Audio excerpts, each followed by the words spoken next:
Breaking chicken, you can get about my business. This that real pimpin' east side, straight about the trenches. I'm that nigga you can't see, I specialize in breaking women. Gotta get it how I get it, you ain't with it, you can kick it. I'ma tell you what it is and what it ain't.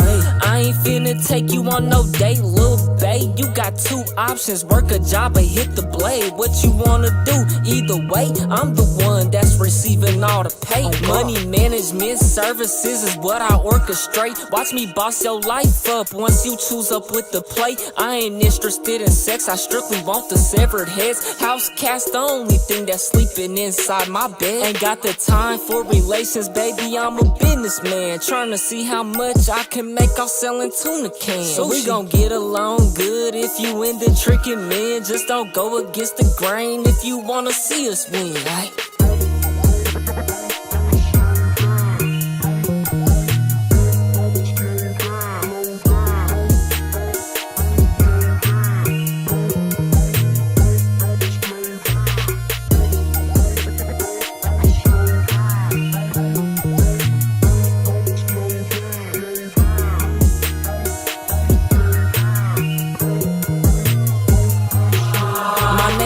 Run, little baby, so you better come correct. I ain't nothing like these niggas, gotta earn all my respect. Watch your lip with open ears, I might just break you off some bread. This a different type of motion when you choosing with the man. If you ain't into selling kidding, I can let you run the business. It's 1,000 ways to pimp, we selling plates up out the kitchen. She my type, she like to listen, might just buy her braid extension. She don't test me, know the limit, so we never ever trip. I can put you in position, I'm a high value man.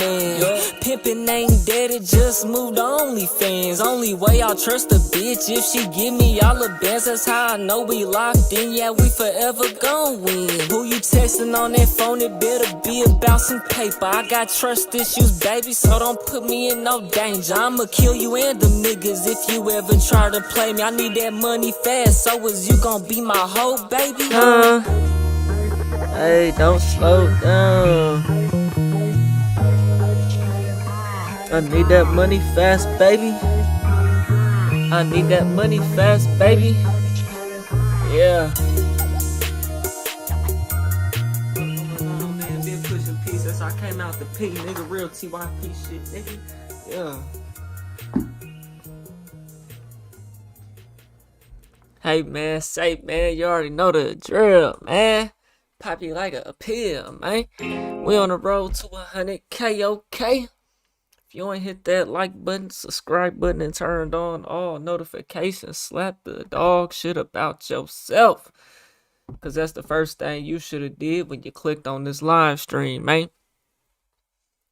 1,000 Ways to Pimp is out now. All platforms, Spotify, Apple Music, all that good shit, man. Make sure you add it to your playlist and stream it while you sleep. Yes, while you sleep. I'm live on TikTok, Kick, Facebook, Twitch, YouTube. Wherever you watching this, man, make sure you tap in with the other platforms as well, man. You know what I'm saying? Hopefully we ain't gonna deal with no lags this stream at all, cause I ain't been getting the little error notification popped up when I open Streamlabs, so I think we gonna be good. I think we gonna be straight this stream, man. So I ain't gonna hold y'all up. We gonna get right to the show, man. We gonna get right to the show, man. We got us a grip. We got us a grip. So let's check it out. Let's check it out. Welcome to. Oh, of course, this is Dusty News, huh? Okay, it looked like he put Anton first. So we'll play it. We'll play it. All right. Hope y'all been living good, man. Hope y'all been living good, taking care of yourself. I'm actually a little bit sick right now, bro. In a way, I'm sick. Like, I noticed over like these last 2 weeks, like my ears have been hella hot, bro. But mostly like after I've been taking a shower, cause you know I be washing my ass with hot water. So like my head been kind of like warm afterwards. My ears been red, and I was like, I've been noticing that. I'm like, what the hell? You know what I'm saying? And then a couple days ago, I woke up and my throat is sore as shit, bro. Like right now, my throat is sore as shit, but I feel fine. This morning, I was not really feeling that good. I took some of this. A shorty had told me to take some of this. You know what I'm saying? So hey, I took some. I'm feeling a lot better now. Hey, yeah, but my throat. It hurts when I swallow, like drink water and shit. But it's getting better. Ain't as bad as the last 2 days. Even when I woke up this morning, it was bad. But it's getting better. It's getting better. So let's get to it though, man. Let's get to it. Make sure everything is running how it's supposed to. Check. Y'all can hear it. Y'all can hear it, right? Let me know in the chat if we good. We can hear. Everybody can hear. Y'all can hear the video. Welcome to your favorite news network. It ain't echoing none of that shit. Let's see. Double sound shit. Let me know. We're gonna get to it though, man. We're gonna get to it. Hold on. Welcome to Yeah, your we good. We in there. Alright. Welcome to your favorite news network, the Dusty News Network. You know where Negro news comes first, and I'm just so excited to be your host today. Breaking news. I've been grifting Anton for about 2 months, and I'm actually tired of talking about him. Now, I ain't gonna lie. I made a lot of money, and I done brought my mama a brand new wig. He's right, you know. But as you know, people just keep on digging, right? And one of the things that, Anton Daniels has been trying to do these last 2 months is to show and prove to the world that everybody that he used to be cool with just turned on him for no reason. This is the one thing he always wants to prove, right? But we got to always remember that Anton has said this. But if I can't leverage Oh, we lagging. We lagging. Let me close that out. Hold on. Let me close that out. Man, we lagging. We dropping already. I have no use for you. I don't give a about how wide your mouth is, whether you can swallow a Coke can. I'm not impressed with how much you can twerk. I don't give a about how old you are. None of that stuff matters to me. Can I leverage you in order to continue to get to a better bag? And will you be more successful as a result of joining my team? That's the conversation that I'm interested in having. So he'll use you as long as he can get something from you. He don't care how good they can twerk. Shorty coming around him, she gotta give it up. So I don't know if that's true. Which is why he grifted and attached himself to Kevin Samuels. And as soon as Kevin Samuels died, it wasn't too long that he was cool with Fresh and Fit. He'll just do anything for money. So he is not loyal, right? So he said it himself. If he can't leverage you, he ain't got no use for your ass. Damn. And that's important because we want to talk about the friendship or business relationship that he had with Six the Goddess, okay? Now, Six the Goddess is a popular YouTuber here in the black space, has been so for the last 5 to 6 years, and they used to collaborate. Now, Anton Daniels and a lot of his posting strategy, like posting a whole bunch of content, streaming a whole lot and chopping it up and making quick content, that strategy actually comes from Just Pearly thing. And the whole idea it comes from everybody does that shit. Is to put out as much content as you can and try to make as much money as you can. That really comes from streamers, bro. And flood the algorithm, which she is the one that I know that really taught a lot of YouTubers how to do it, in particular Anton Daniels. So there was a time where Anton Daniels was putting down a lot of the black women and then praising Just Pearly things. This was also the reason why I left the Black Manosphere community, because Obsidian and these other guys were doing something very similar. So that's why I stopped dealing with the black manosphere. But the reality is that Six the Goddess did not like the fact that Anton was downing black women and really elevating just pearly things. And while they had a relationship, she tried to tell him about it. This situation definitely should have just been let it go. We was cool at one point. We're going to just let it go. But instead, he drugged me for filth the next day. And no, he wrong. That's why he edited that shit out that video. And when I let you know, hey, you know, that's hurtful. That's not it. You're disparaging black women for a white woman. I don't like that. His response to that was the next day to go drag me and then invite Pearl onto his show. Is that someone who was a friend and someone you needed to be loyal to? That's someone who been feeling a way about you. So what did Anton do? What did he do, huh? He started firing shots at her ass. That's right, drug her for filth and then brought Just Pearly Things onto the platform. I mean, just basically dusting it up. Yo, Kiave Burns, appreciate the sub. Hope I said that right. But then it gets worse. So the part that really bothered me was that he got up there and he was, you know, telling people that basically they shouldn't watch me. So damn, so you want to affect my business? You want to affect my views? Then started telling his subscribers not to watch her. But wait, there's more. But the number one thing that he said that really bothered me Is what? was he got up there and said, y'all over there watching her, getting advice from her, and y'all ain't even What? So basically, why you watching her and you ain't even clapping? All of these What sense does that even make? things are the same stuff I've heard leveraged from No Captivity with Freeze.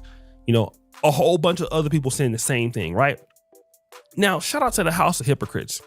Because once he did all of this, Anton pulled up to the stream like ain't nothing happened. What did you come on here to say, Anton?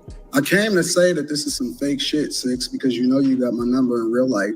What And do I need to say? anytime, no, if you're gonna let me speak, let me speak. Anytime that anybody has ever had a question, you know we didn't always reached out to each other.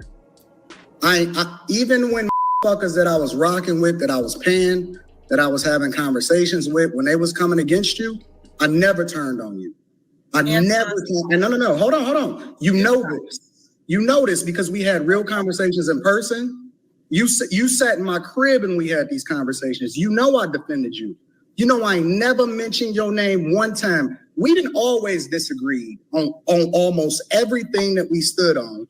Me and you had a conversation about how much we disagreed in my motherfucking kitchen. I mean, like this is what the dude does, right? All this time he's over there. You know, when we got a problem, we should just solve it. But the whole time he was throwing shade, throwing sneak disses, Right. doing little sucker stuff all the He's starting a problem. time. And then you see what's going on with Mika. You see he been lying. You see he been deleting all kind of videos. And I want to give a shout out again to House of Hypocrites and No Captivity with Freeze, Lakeisha Keisha.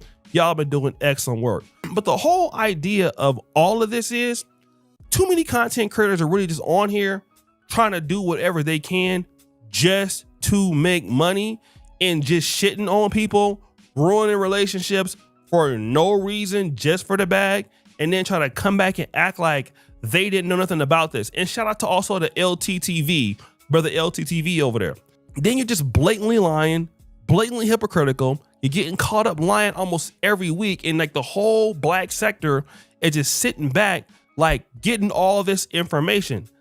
In other words, don't be like Anton. Next story. Guys, I hate to admit this.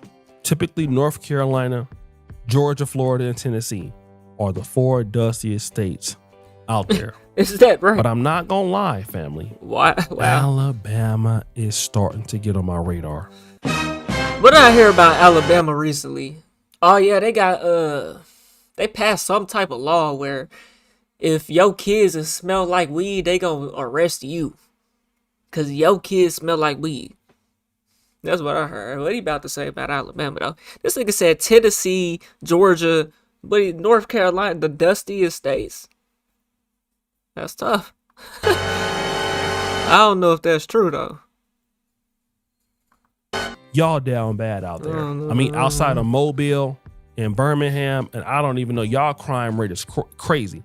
Y'all is doing some incredible stuff. Like these teachers at this high school and a police officer, when I tell you that they're dusty, it puts the capital D on the dust. Providing what? Here's a look at the 4 school district employees. Antavius Belgrave is listed as the teacher at Aliceville High School. Roderick Granger and Winston Bishop identified as Aliceville High School employees on the school website. Lakeithia Williams is listed as an Aliceville Elementary School employee on the website. DA Andy Hamlin says the 4 plus an Aliceville police officer are all facing charges related to child sexual abuse material. Wow. Chief Tony Jones declined for now to answer questions, but did issue this statement. The Aliceville Police. I mean, Alabama, Arkansas, you know, them the top 2 states for the for people that, you know, out here in Oklahoma, we call them the cousin fuckers. You know what I'm saying? They be doing it with their cousins and shit. You know what I'm saying? So I wouldn't put it past them. And typically that's like the white people shit though. We got five niggas right here. You know what I'm saying? That's tragic, man. It's tragic. Department is aware of the arrest of Officer Camion Hughes, which took place on February 17th, 2026. And this is the same school. Approximately 6:26 p.m. by the Pickens County Sheriff's Department.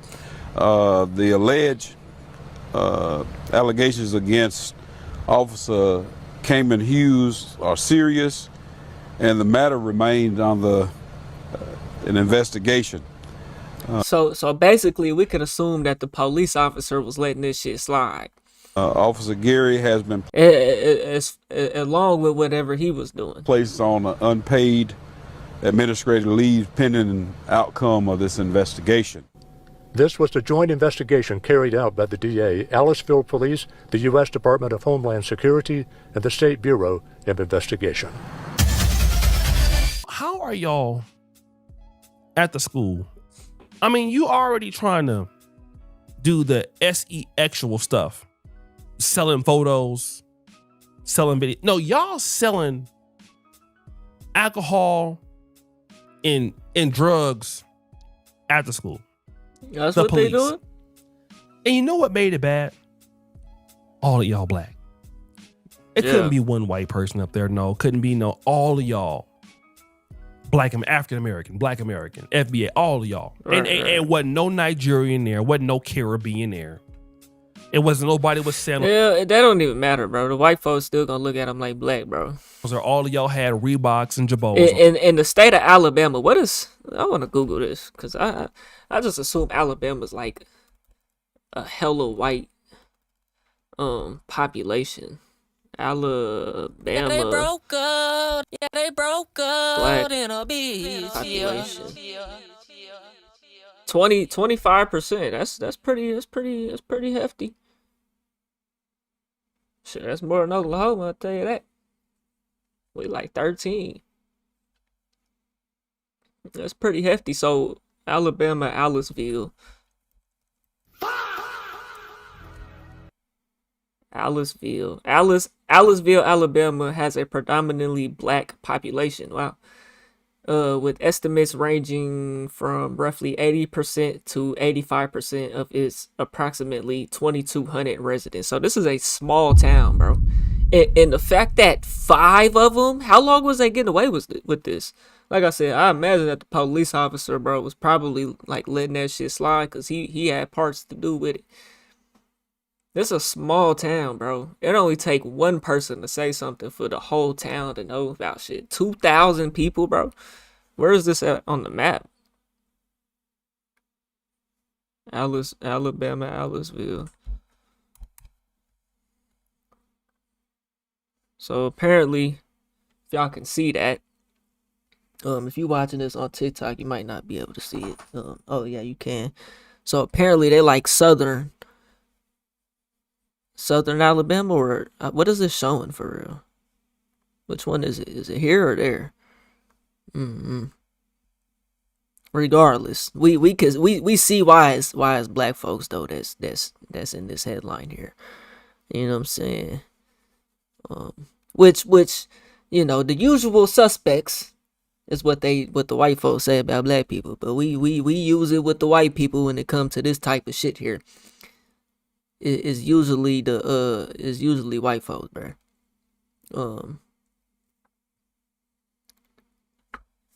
What was I finna say, bro? So it's just tough, bro. So, all of y'all had classics on. All of y'all had something. You all had on Timberlands. All of y'all gotta be from the community. How do y'all plan this shit every day? Do y'all have a WhatsApp? Like, yeah, man, look, who gonna sell the most cigarettes to the kids? Like, what do y'all say every day when you wake up? So I thought it was child. Let me see. We could probably just Google this ourselves, bro. Alabama, Aliceville news. There it go, right there, top of the charts, nigga. 4 Aliceville school employees and police officer arrested in child sex abuse investigation. So he's saying that they sold drugs to him. All I heard was sex abuse, and then he talking about drugs and shit. So let's see. The officer, Cominion Gary, 20, is charged with solicitation of child cheese pizza. Wow. Sexual abuse, production of cheese pizza, transmitting obscene material to a child by computer, child molestation, and enticing a child. So that's the first person that's even listed here, bro. Is the officer. Like, and he's 20 years old. This nigga on the left right here. This nigga on the left.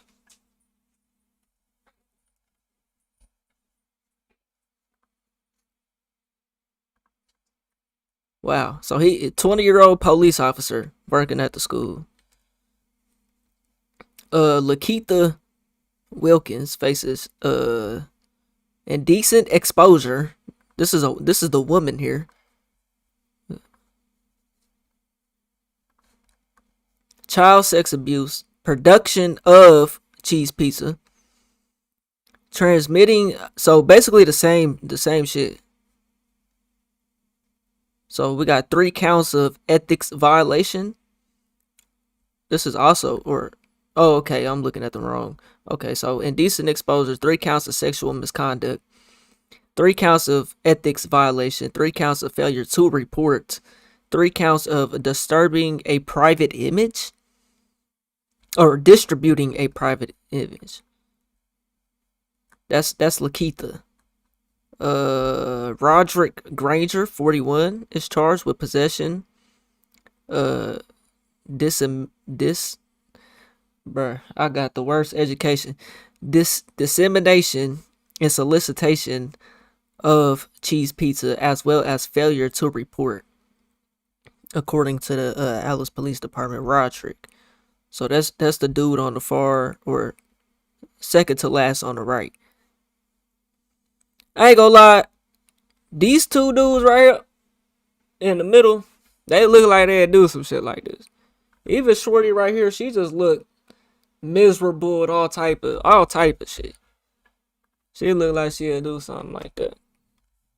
Now these two young niggas, I think this probably the teacher here on the far right. The rest of them was like employees, is what they said. They didn't necessarily say they was teachers. Or O'Shea didn't, at least. So Cominion, the 20-year-old police, he the police officer. Lakeitha is and using her position for personal gain, she listed Aliceville Elementary School as 4th grade teacher. So she was a teacher. Granger is listed as a math teacher on Aliceville's high school website. So Winston Bishop, okay, here's another one. 58 is listed on the Aliceville High School website. His job is not listed. He's charged with solicitation of child, of P, possession of CP, distribution of a controlled substance. Okay, so he was providing drugs to the minors.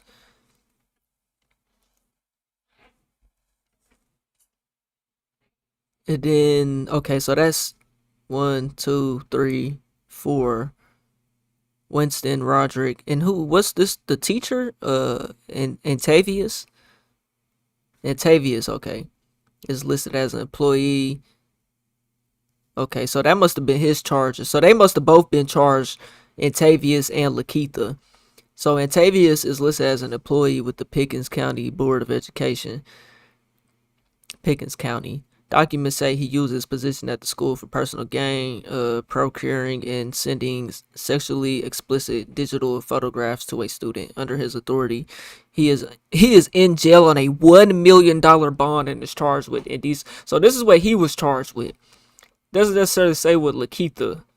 I was just assuming. I kind of skipped over it. But it's interesting. And this is a 80%, 85% predominantly black town of 2,200 individuals. That's crazy. And go to bed. Y'all in a collusion on the young peoples. And you're doing the down bad black web, dark web type of stuff. And again, this is Alabama. $1 million bond. This is y'all is really rising up the ranks. And again, you have to go look at the story for yourself if you think I'm lying. Some folks think that these stories are AI stories. It's not. This is what y'all are doing in the community down there, some of y'all. And it is incredibly insane. I wanted to come and visit y'all down there. You know, I heard y'all was thick over there at Huntsville. But your ass is not leaving Africa, nigga. Because they tell me over there at the Alabama A&M in that city, y'all working with something out there, and I wanted to come and find out. But I don't want to come no more. I think I'm going to stay over here in Africa. Next story. What that got to do with the college? So guys, this last story is crazy. I done heard of girls going wild. I ain't never heard of pastors going wild. Pastors? This is a different one, okay? Hey man, them You pastors be going. a preacher over at Beulah Land Baptist Church in Gardena. And most of you guys, where the hell is if that? you hear about the Beulah Land, LA, and it's always Baptist. That's like one of them down south Georgia home churches. And then the slaves came to California. You're going to hear Shiloh, Macedonia, Mount Calvary, St. John, Second Baptist, y'all Third Baptist, San Francisco. Y'all know how y'all do down there. So the pastor done got into it with the member, an older lady. And this is LA, by the way. What he did though was diabolical. Shocking. Hey, don't be surprised if he banging too. Now quit playing. An older lady. What he did though was diabolical. Shocking surveillance video shows a man pushing a woman down the stairs. This is what the pastor did. Congregants of Beulah Land Missionary Baptist Church in Gardena contend the perpetrator is their very own church leader, Pastor Lorenz Roseman, and the victim, a church elder. And that's why the members of this church are asking him to step down and resign. Pastor Roseman asking him, y'all the members of the church, y'all demand that shit, nigga. You can't come back in this church. Otherwise, we banging on him. Straight up. You know what I'm saying? We banging on him.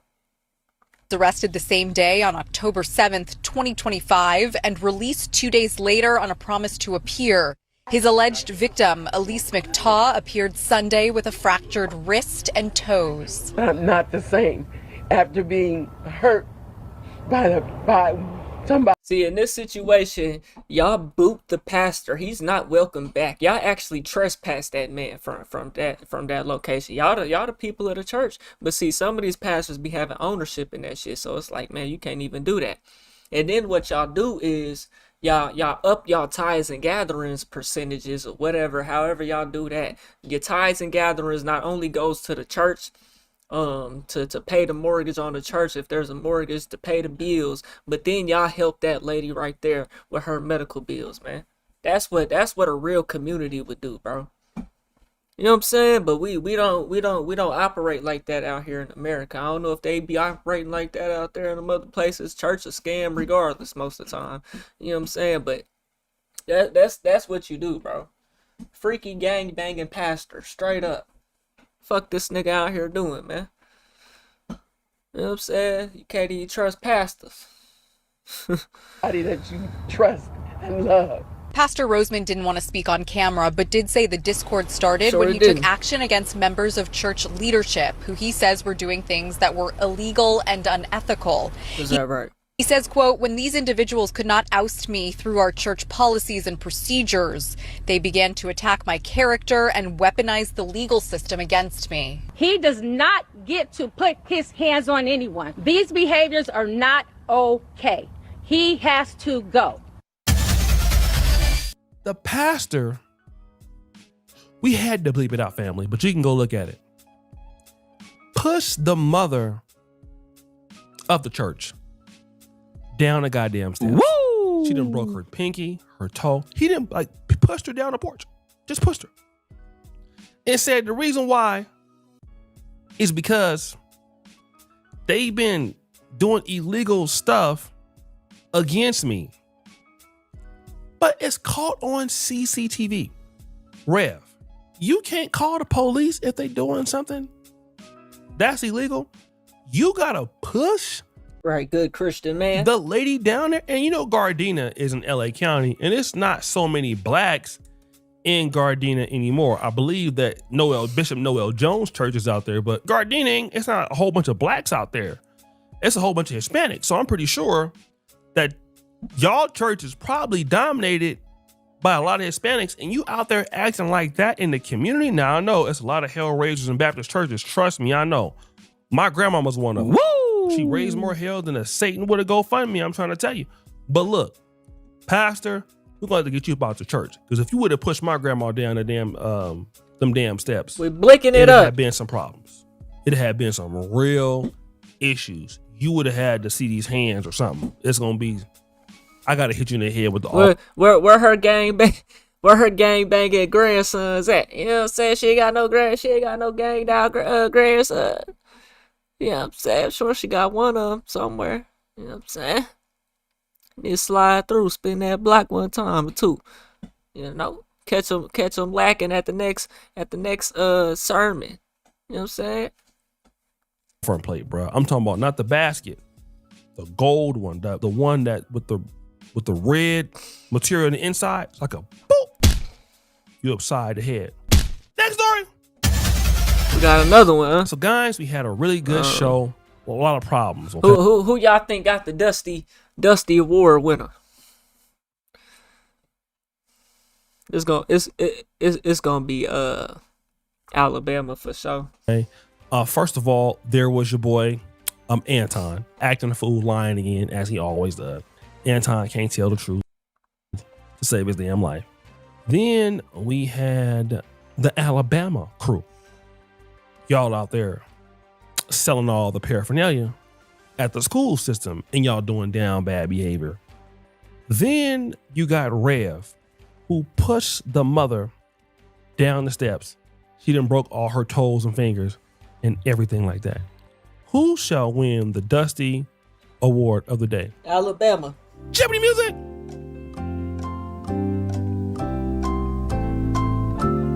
Drum roll, please. It's the Alabama crew. I'm sorry. Alabama, y'all got one more time.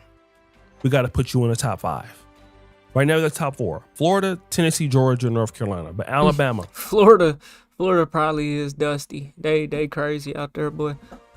Y'all niggas. The term Florida man is like a viral headline, bro.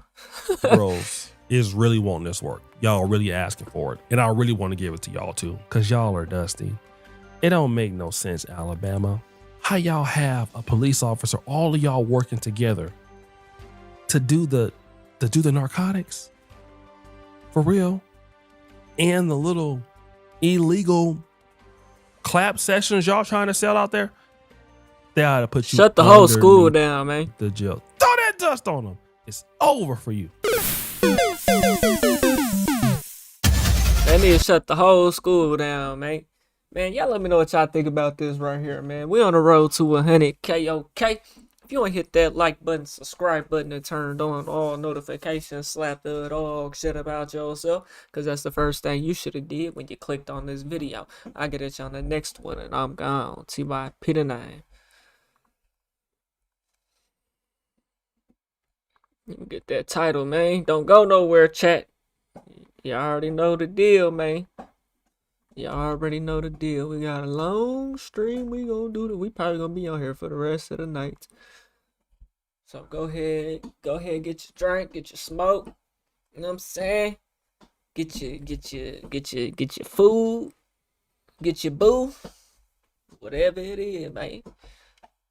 Go ahead, just go ahead, put it on the TV, man, or watch it like your favorite show, you know what I'm saying? Because it's your favorite show you tuned in right now, so they gotta be your favorite show, you know what I'm saying? Appreciate y'all, man. Appreciate y'all, bro. Let me get this title, man. We gonna get to the next one. My goddamn throat, man. I don't know what happened, bro. I gotta be, like, sick in some type of way, but it ain't like I ain't like got the flu. I ain't got like a cold or nothing. I really thought it was because I was sleeping with the fan on. But The Corey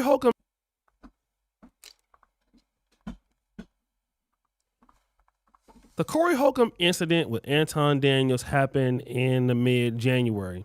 And it's now March, and people are still talking about it. And I know, because I made a lot of money grifting the situation. Is that right, good buddy? But despite the fact of Corey Holcomb versus Anton being a real legit problem, a whole bunch of sub-stories came out after that, which is the Corey Holcomb dissing Mika. Then we got to know who Mika was, a lot of us, because I'm going to be honest, I didn't know who she was at all. And then this whole situation with Mika and Anton having this booty clappish relationship, or this Mika and Anton having a situation together. It was just a whole bunch of underlying stories that we just didn't know. And Mika came out and said that. Here's another very challenging question, but I have to ask you. I just have to ask you. Have you and Anton ever had sex? No. Stop the cap. Hold on. No. She said she never Stop the had cap. sex with Anton Daniels. She lying. But then the stories just didn't match up. And of course, Anton Daniels, he would go on to Tasha K's platform because Anton Daniels would do anything for the clout, not knowing that he's actually lying, not knowing that he's always lying all the time. And again, my criticism of clout creators is that you're so busy lying all the time, you're just focused on always getting out there to the world. And that's a big, big issue. That's a big problem, especially with people that are YouTubers. Because they say if you ain't lying, you ain't trying. Instead of just trying to make good content and focusing in on a niche, you're looking at trying to get known and become a public spectacle yourself, which it does work for a little bit until it doesn't. And what happens is when you're a public spectacle and people get to focus on you and what you got to say, they will then start to look at your past behaviors, start to look at your life, and then things can become very, very problematic. Let me give you an example of what I'm talking about. When there was a situation with Mika and Tasha K, there was an interview. The interview did not go like it should have, in my honest opinion, okay? And Tasha K was really putting Mika in a bind. She really had her on the defensive. And the reality is that Mika is not the best content creator. It doesn't mean that she doesn't have the ability to be a good content creator. My nigga, what the hell happened? I got fit. What the hell? How long my webcam been like that, y'all? Y'all ain't saying nothing? But because she was interviewed, she was only there to talk about the scandal, which for her is good because people now know about her, but it's bad because like we don't know about her because she's good at what she does. We only know about her because of So that's the real big issue there. We only know about her because of excessive cheap clapping, okay? Now, this becomes a larger issue when these things happen. I don't think you have a husband. I think that's a safe word for you. No. Well, Tasha, I'm sorry, you can think what you want to think, but I'm telling you the truth. I can't help what you think. But because you don't move like a married woman. Okay, well, I understand what you think, Tasha, and I understand how you feel.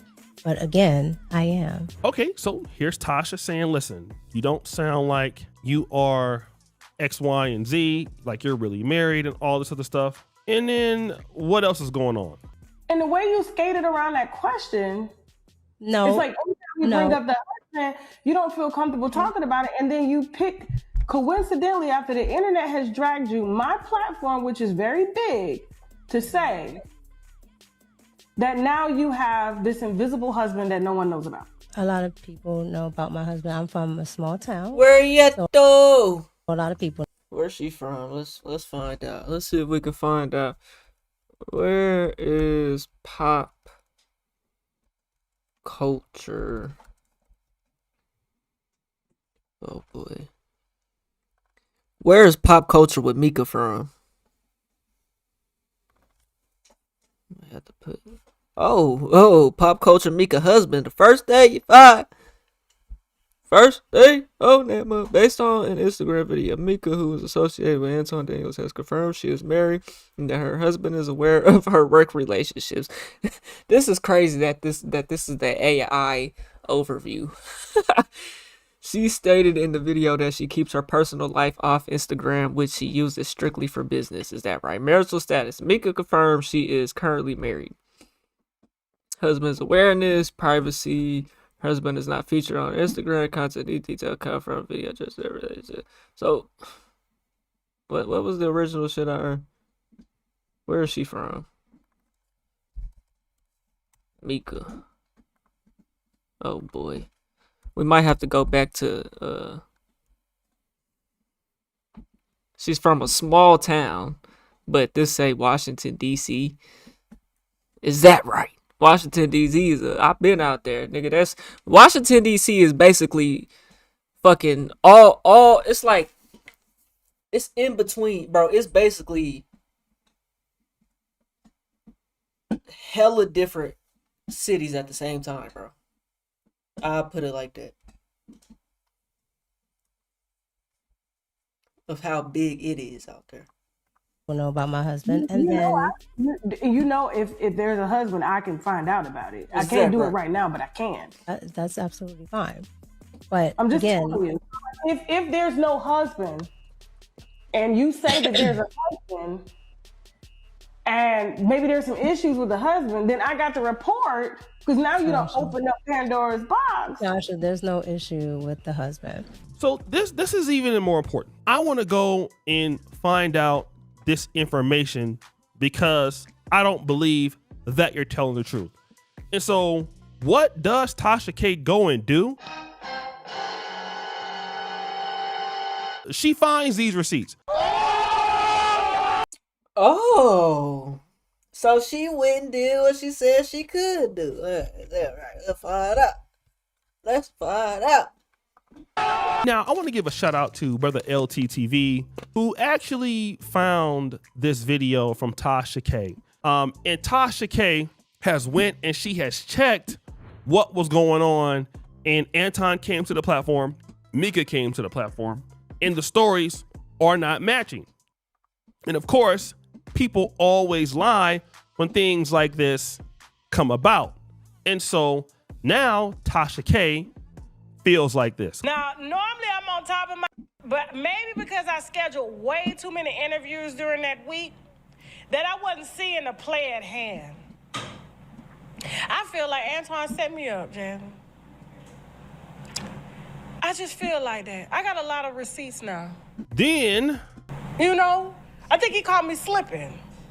He really did. I'm gonna get him back, though. I'm gonna get you back, dog. I got you. I got you, folk. I got you. Because they said Mika was in your hotel room. I got the video. They said that you said she flew in the day after you got there. But how she wound up in your hotel room past midnight on your camera in front of a... See, the problem the internet is having with this situation, because me personally, I don't care about another nigga's what he fucking on and what he got. I ain't really tripping off all that. The problem is that these niggas are lying. You know what I'm saying? Because Anton's wife that came out herself and said that basically that she don't care why he can't have another woman even though he's married. She was sitting there right there. We didn't already react to the clip. I ain't pulling it up. That ain't what I'm doing here. But the problem is that's cool. All that's cool. The problem is that these niggas is lying about the shit. That's the problem, bro. Bed. But wait, listen to this. Husband done deleted his whole damn platform. Hold on. Wound up in your hotel room past midnight on your camera in front of a bed. But wait, listen to this. Husband done deleted his whole damn platform. And she done lied about what the husband do. You see that? So number one, she feels that Anton Daniels lied to her. Number two, she wants this sort of revenge towards Anton. And then number three, Mika's husband has deleted his platform and he doesn't want anything to do with it. So it's a whole bunch. So what do you mean his platform? Of stories going on there. And this is the ultimate danger for so many creators in today's world. And it's sad to see older creators doing this. And I'm talking about, you know, over 30. What they say, age ain't nothing but a number. Once you grow up, you realize that these old niggas ain't shit. These old niggas ain't shit. They ain't smarter than you. They can't do nothing better than you. Sometimes. And a lot of the times that be a lot of the time. You know what I'm saying? They old niggas, they say age ain't nothing but a number. Because it's based off your mental abilities. You know what I'm saying? Your mindset. 40. The problem with the creators that are this age is like, at this point, what should happen? And my honest opinion is like, we should be looking at certain levels of experience, focusing in on the niche, and providing just extreme value to our audience based on our life experience. This is what we come on now. You got Charleston Whites out here, man. Should be doing. Unfortunately, this is not what is happening. And so what you see is, well, like with some of the young guys, the dudes doing the streams and stuff like that, they're just, you know, kind of making fake stuff up, you know, kind of like wrestling just to go viral. You're seeing the older people do this too. Mika, Anton, just going viral to go viral as if you're like 18 or 19 or 20 years old. And again, it's okay to do that, I guess, every now and then if you want to do it. But the problem is it's hard for you to continue to do that all the time. And so now people don't know you for what you say you are, which is a content creator. They don't know you for that. They know you for being messy. Liar. Or they know you because you had an affair with somebody. They know you because you've been allegedly sleeping with somebody, or you have not been sleeping with somebody. And ultimately, when you have those issues, it just looks bad. And so what people start to do is people just start digging. Like, that's what they want to do. Because if you put yourself out there as a drama alert and you start going viral, well, then you become a money tree.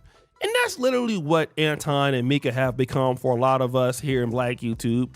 I mean, you're just making the month easier for us. Corey Holcomb is also the same. When you say something stupid, you just make it easier for us that day to get, you know, a hot story, some money. You don't have to get to the bag, the Benjamin.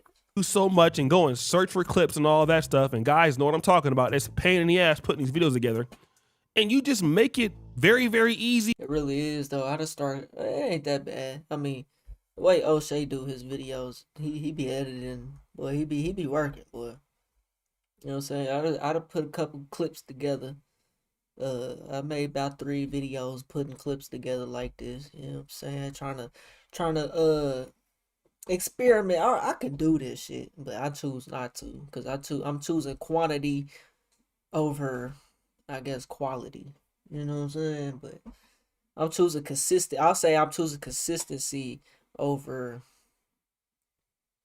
high quality. You know what I'm saying? For this business to happen that day. So guess what? If, you know, people are interested in the topic, then guess what? They're going to keep talking about the topic. And guess what? We're going to keep talking about that damn topic. We're going to keep talking about the topic. It's going to continue to be what it is. And eventually what you're going to be is like extremely down bad. That's really what it's going to be. It's just going to continue to be that. And then people start to break you down, start going over to all your live streams, you know, see if you've been lying the whole time, which in the case Anton Daniels was, in the case Mika was. So then they start trying to hide their live streams, but people have already downloaded and people see the contradictions.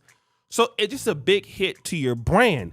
And just because you're not getting like brand deals or sponsorships like somebody in like normal marketing, it still like hurts you because you say you were one thing and now you're something else. So you say you're a married woman, you say you're a married man, you say you're a conservative, and if you're Mika and that's the route you're trying to go, you're not making it very good for yourself.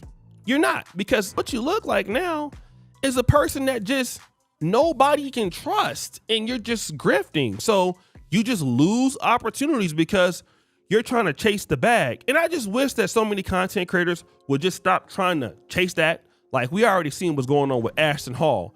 He tried to chase the bag. Now he's down bad. Instead of just chasing the content, chasing the niche, trying to add value, trying to become a better content creator.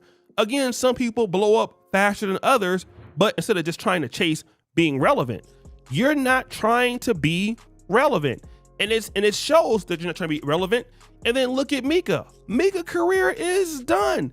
Like he ruined her career before it could get off the ground. Like literally that woman will never blow up now. It's unfortunate. Like you should never let a dude mad at you that's trying to clap your cheeks. That nigga pimping, but ain't getting the money out the hoe. He's spending the money on her. He taking the shopping, getting her hair done, her nails done. You know what I'm saying? That nigga need to listen to 1,000 Ways to Pimp. You know what I'm saying? She could be running your business, but that nigga too. See, but if she ran the business, if he had her running the business, you know what I'm saying? The relationship wouldn't be the same. She wouldn't even be there for that. You know what I'm saying? If she also had to run the business, you know what I'm saying? Just to get her nails done, her hair's done, go shopping, get that little bracelet on her wrist, she wouldn't do it. You know what I'm saying? That boy out there simping. You know what I'm saying? He taking care of that. And really that is what's happened. That's unfortunate. And again, you're going to face some level of, I would say, retribution because, again, Tasha K is going to try to come back and find out some inconsistencies. She's going to come back and do a follow-up, which is, I mean, what can you do? Let's look and see who Mika's husband is, where he is. Can we get Mika's husband to do an interview? And then if that man, for whatever reason... Imagine. I don't know if it's worth it for him to come out and do an interview on that. Like I don't necessarily see him like being able to even pivot into a content creator at that point. Like yeah, it's gonna be a topic for now, but it's not like he's gonna be able to get on Anton's level because of that. You know what I'm saying? That ain't I don't think that's this type of level this shit is at. It's not. You know? It'll be talked about, it'll go around for sure, but this is not a viral situation. This is not a viral topic like that. You know what I'm saying? This is good in whatever community it's in, but outside of that, it's not I don't think it ain't that, bro. I don't think it's worth him coming out. And speaking on that, man, nah, I don't know about that. Y'all would want to see a goddamn Mika husband interview, bro. That's a humiliation ritual. That's a humiliation ritual, bro. I don't know about that. If he becomes like pissed off, if he becomes like mad and want to tell it all and blow up Mika, you're done. What if that man comes out? That's what he would be doing, bro. He would be blowing Mika up. You know what I'm saying? I don't know. If he already out the scene, I don't think that's the type of man he is, bro. You know what I'm saying? I don't think that's a good look for his character. You know, he need to take that L behind the scenes. See, I feel like their relationship is like over with. It's been over with. I feel like they're like not together and they're just legally married. You know, I feel like they're legally married, but they're not on good terms and they're not together. They don't have no kids. Like, do Mika have kids? I don't know. The internet damn sure don't know. At least I personally don't know. I say that. I don't keep up with these niggas outside of these live streams and shit. Tells the truth about the fact that, you know, you were thotting it up about this and that, about all of this. You're just gonna look stupid, and the person that's gonna benefit it's going to be us. We are going to benefit. So guys, what do you think? It's your boy O'Shea Duke Jackson. Exactly, bro. I don't see him coming out and doing that, bro. I don't see a real benefit in him doing that, man.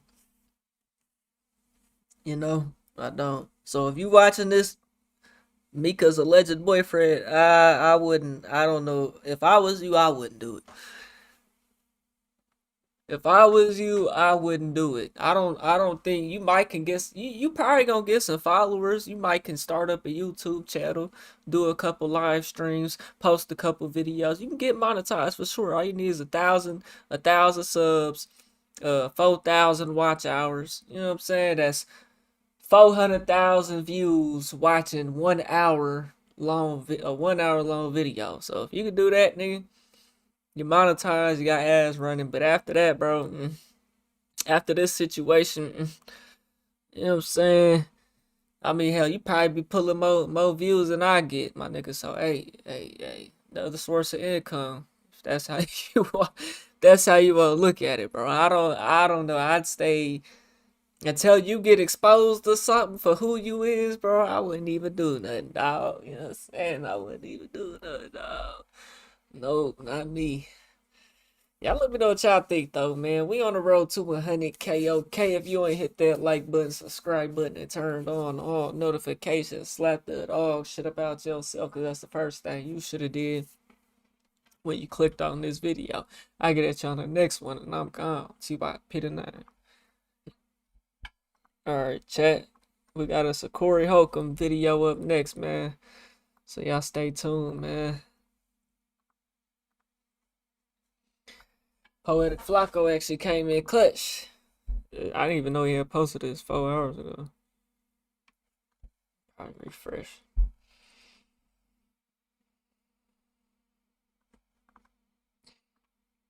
Then this gonna be the last Corey Holcomb and Anton video for right now unless something else come out. We got other topics we gonna hit on, man. Corey Holcomb. If you just now tuning in, you can always run it back to the beginning. If you on YouTube, you can always run it back to the beginning.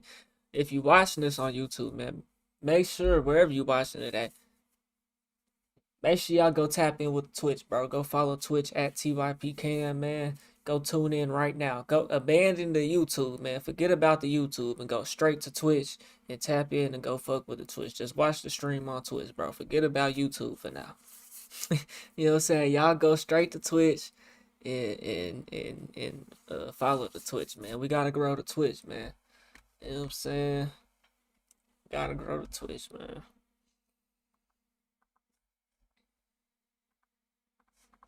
Corey Holcomb completely destroyed his 30 years career within 2 weeks. Is that right? It's completely over. His numbers is tanking. Oh, his no. co-host is looking at him crazy. His fans are turning on him. Goddamn. And he's having a hard time realizing it's over. But this episode was an absolute wake-up call for Corey Holcomb. His numbers are abysmal. He was panicking the entire live stream. Let's go, because I already done broke down his views on one video. Coming up with excuses on why the numbers are so low and the live viewers appear to be so low. Corey Holcomb is sitting at less than 100,000 views after 24 hours. This is the worst it's ever been. And it's not the YouTubers' fault. No, people are finally waking up to Corey Holcomb and his BS. All right, so I got to pull it up here. This channel. Let me do this real quick. So, I had already broke this down before, after he said this, before, that his views was dropping. We got to go back. He's still pulling the same, he was still pulling at least. Now, 100K, since he made this video, it went up to 105K currently. But 5 months ago, for all this beef and stuff, he was pulling about 175. We'll say 175 to 200 on average. It was probably a week or two ago, Poetic Flacco done said his views dropped and whatnot. 199, 178, 200, 200, almost 400. And he said after this one that almost hit 400, his views started dropping and whatnot. He was pulling average views after he had addressed the beef, right? Now this 100K, this is low. You know what I'm saying? It's about 75,000 lower, for sure. See, Corey Holcomb, the usual numbers are 15 to 18,000 live viewers. Hold on when it's done, it sits at about 150,000 after the first hour. Then it rounds out to about 270, 250,000, right? You know, after about like a week or so. For this to be less than 100,000 after 24 hours, when the usual podcast ends at 150,000 due to 18,000 live viewers, this is just bad. It's bad. Now, Corey Holcomb and mind you, this is his streams is about 2 to 3 hours long. Let me see. Most of them about 2 to 45 minutes. 2 hours to 2 hours and 45 minutes long. This one was 2:10. Live. And the longer you live, the more views you're gonna get. And live streams is what get more views than videos. Just depends. It's the dramatic decrease in viewership while he was live. And he realized, the audience realized it, because the audience was making it perfectly clear, bro, your numbers is tanking. But he had another creative excuse as to why the viewership was so low. What's that? Man, we wish well to the people who come at us. Like right now, it's everybody used to us starting later. That's why the numbers climb, where it's 9,400 in the chat now. You know what I'm saying? Of course, the haters will be like, yeah, they don't watch him no more. Look what somebody said bad. Well, there was a super chat. Desperate mother. His viewership has dropped by about 40%. People are no longer tuning in. They came for a week or two to give him an opportunity to make amends for the nasty, nasty, nasty things he were exposed for saying, but he just never apologized. They gave him an opportunity to amends for hitting that woman in the face on camera. All he did was made excuse about how TMZ is out to get him and refused to address the actual video of him putting hands on that woman. People are just sick and tired of it. So Corey Holcomb, right, can no longer blame us. To be fair, I think I heard him say, I don't know how long that's supposed to be valid for though, but I think he has said that he wasn't supposed to speak on the case. But then there was also another clip where he did say a little something about her though. Because his excuse was, oh, y'all just chatting. My 5150 crew ain't going nowhere. Our numbers are still the highest. It's not the highest anymore. So now he panicking. Our criticism used to only be white noise that didn't mean nothing, and it wasn't reflective of his chat and his subscribers and his real supporters. But now his comment section is filled with detractors. Now his comment section is filled with people calling him out. Now his comment section ain't filled with love anymore. It's filled with people calling him out for being dumb, for saying dumb things, for saying nasty things. So now Corey Holcomb got a new creative excuse. It used to be it's just YouTubers hating. Now his own comment section is giving him the critique. So now Corey Holcomb is saying that it's bots, that somebody has sent a orchestrated, calculated campaign of bots to leave negative comments about him and about his behavior in his comment section. This man would do any and everything and say whatever he has to say to avoid coming to the realization and taking accountability. Man, what's up? We are back. The most, what would you call this show nowadays? The most hated, lied on. Yeah. The most hated, lied on. Spend whatever money at all costs to bring them down because ain't no backdooria up here at show. Anyway, yo, man, this is funny. What was y'all telling me earlier? Because I already knew this anyway. I just didn't have a word for it. Oh, just these bot sites, man. These bot attacks, you know. But not just the sites. We were also reminding him that in chats, live chats, show those chats. are night bots in the chat. In the chat is night bots. In the comments, is bots. You can appreciate that, millions. Appreciate that, bro. Program. Explain what you're saying. So you can go on bot sites and you could pay to have 1,000 different accounts send you messages or variations of. So y'all got fake viewers, is what you're saying. That makes it even worse. Who's paying, bro? Who is paying money, bro, to send this nigga bot chatters, bro, just to hate on him, bro? Like, hate. Okay, it's how do you customize? So you mean to tell? I don't even know. Maybe you can. So you could customize the comments, each individual comment, right? Because apparently y'all getting flooded with bots that are just hating, right? So you mean to tell me whoever's paying for the bots is customizing each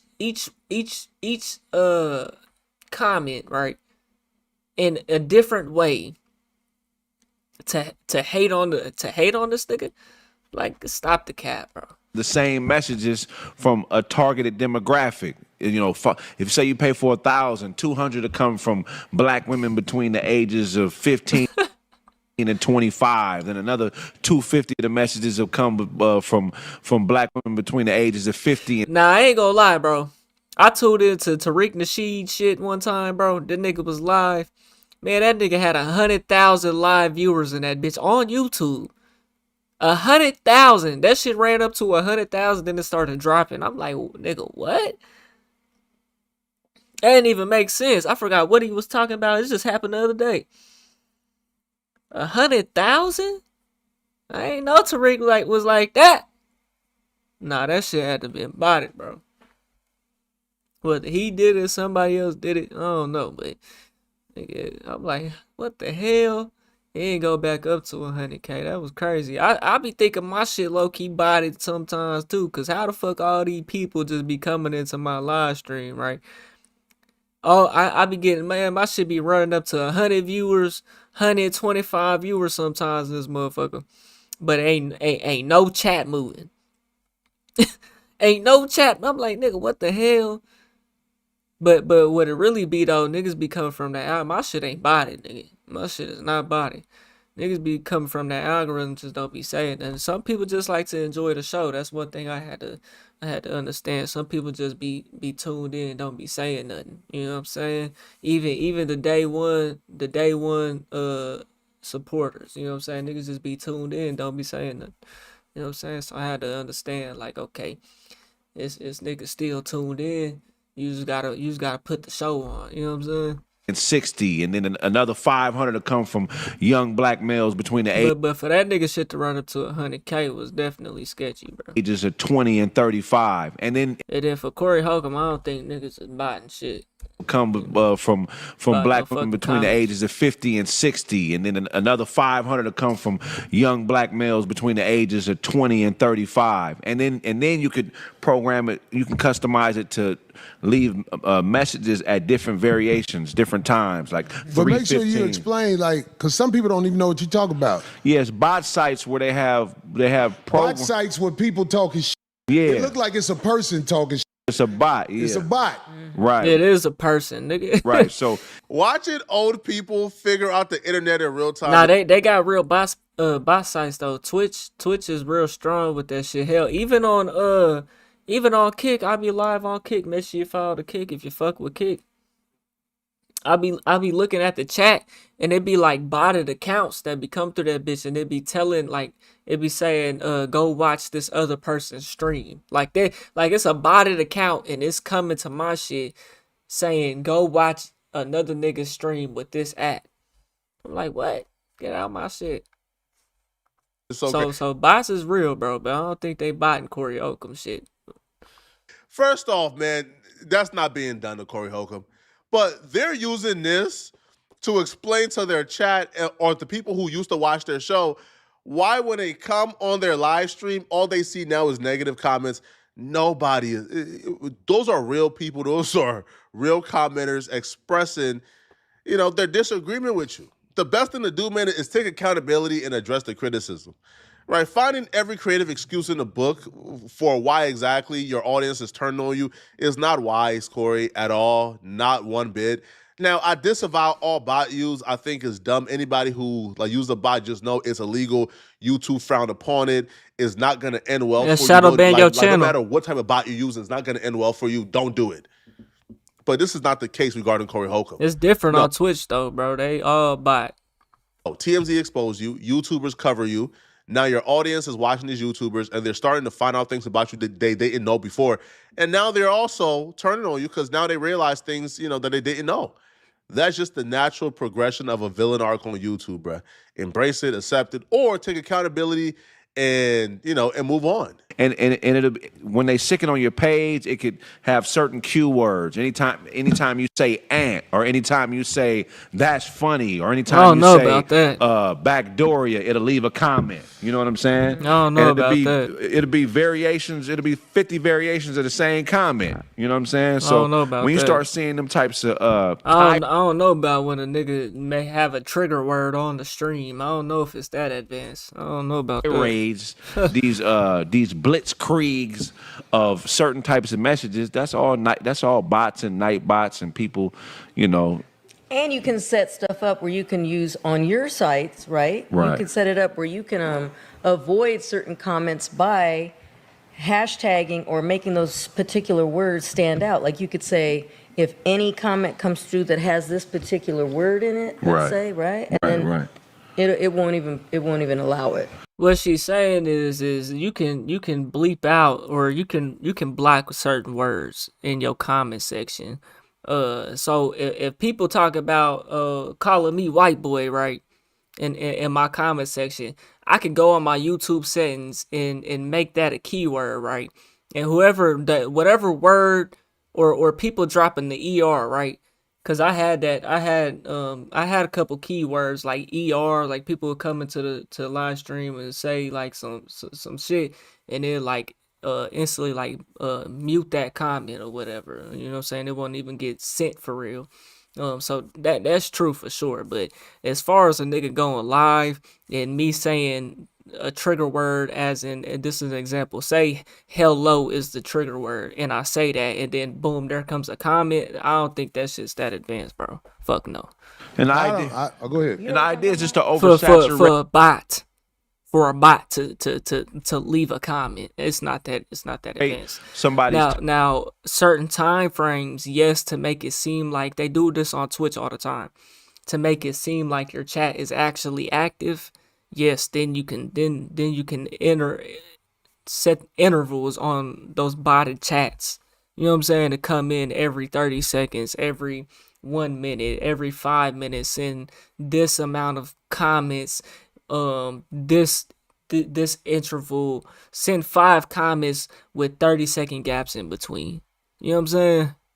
10-second, 11-second gaps in between. Like timeline and messages to kind of try to take the wind out of the fan base. You know what I mean? To get people to believe in shit that ain't really for real. You know what I'm saying? So Start little fake it's arguments. a campaign. What's not real, bro? We got every reason to feel some type of way about Corey Holcomb. For one, the video of him putting his hands on Christina Payne, although he did not just swing on her with all his might, you know what I'm saying, doesn't make it right, bro. That's controversy right there, bro.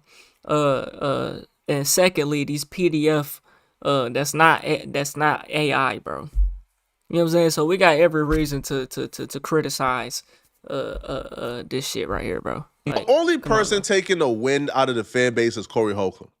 Yo, your audience came to y'all to listen to certain things. Listen to y'all tell jokes. Y'all talk about some game. Y'all give some advice. Talk about your personal stories. What game is these niggas giving, bro? What game and advice are in real life is these niggas really giving into who? Into who?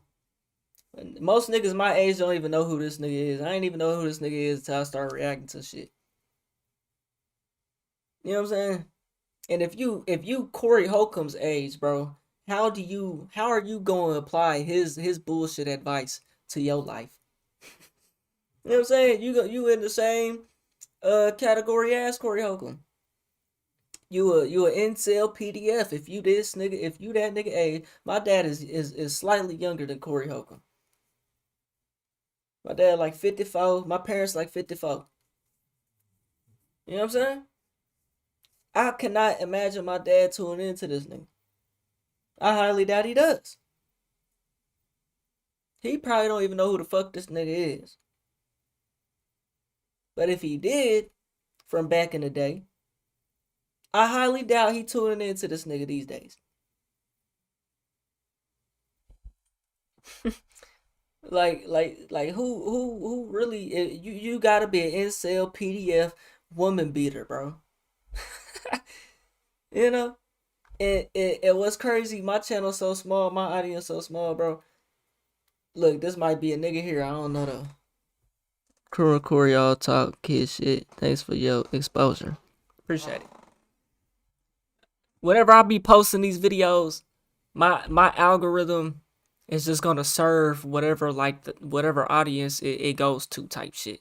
So like, it could be all Corey Holcomb fans, and this has happened. Some of my videos, it don't be Corey Holcomb fans, it be, or they might have been a fan, whatever. Hey, you do what you want to do. I ain't just here trying to like take fans away from niggas. That ain't my goal. I'm just giving criticism, bro. But it'd be his fans coming to my shit, leaving comments talking about you tripping, Corey the GOAT. It's just jokes. This, that, and the third. You know what I'm saying? And that'll be all the comments. That'll be all the viewers on average. You know what I'm saying? Audience came for this particular product. Ever since Corey Holcomb has gotten exposed, Corey Holcomb has transitioned this show into him trying to super explain, into him trying to make excuses, into these brain dead conspiracy theories, and the audience is sick of it. They're not there for that, bruh. The audience is there to hear about certain things, to hear about y'all talk about topics. But instead, they are treated to a 2-hour show of Corey Holcomb. Like, you're giving these brain dead conspiracies about how everybody on the internet is out to get him, how he's the biggest story on the internet, when in fact he's not even a top 500 trending topic online at all. No, this is a very niche thing, but Corey Holcomb don't realize this. All right, so Corey Holcomb and his inability to take accountability, his inability to move on, is what's taking the wind out of this show. Bots are not being used. It's just not happening, bro. All right. And the bots that they are like describing, like such as a bot that can read. Understand this. They said, there's a bot that can a live transcript read. Like, they hear you say a word. Right. A live transcript, my nigga. That's not even possible right now, bro. On the screen. Maybe in a year, 2 years, 5 years or something, AI can do that, but not right now, bro. And they automatically have a prompt based on what you say through your video. They have a prompt. A trigger word. Bro, something that's sophisticated is good. It's M's, bro. Right. nobody is putting that much resources into Corey freaking Holcomb. Nah. No walls from a baby Oh, it's TMZ, bro. No.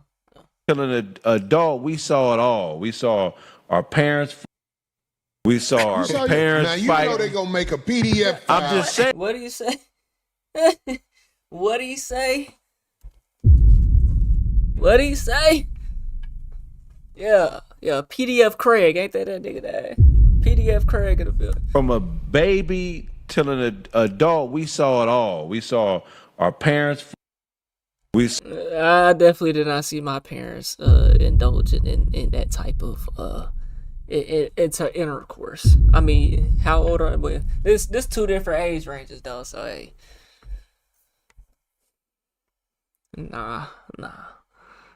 Till an adult, we saw it all. We saw our parents.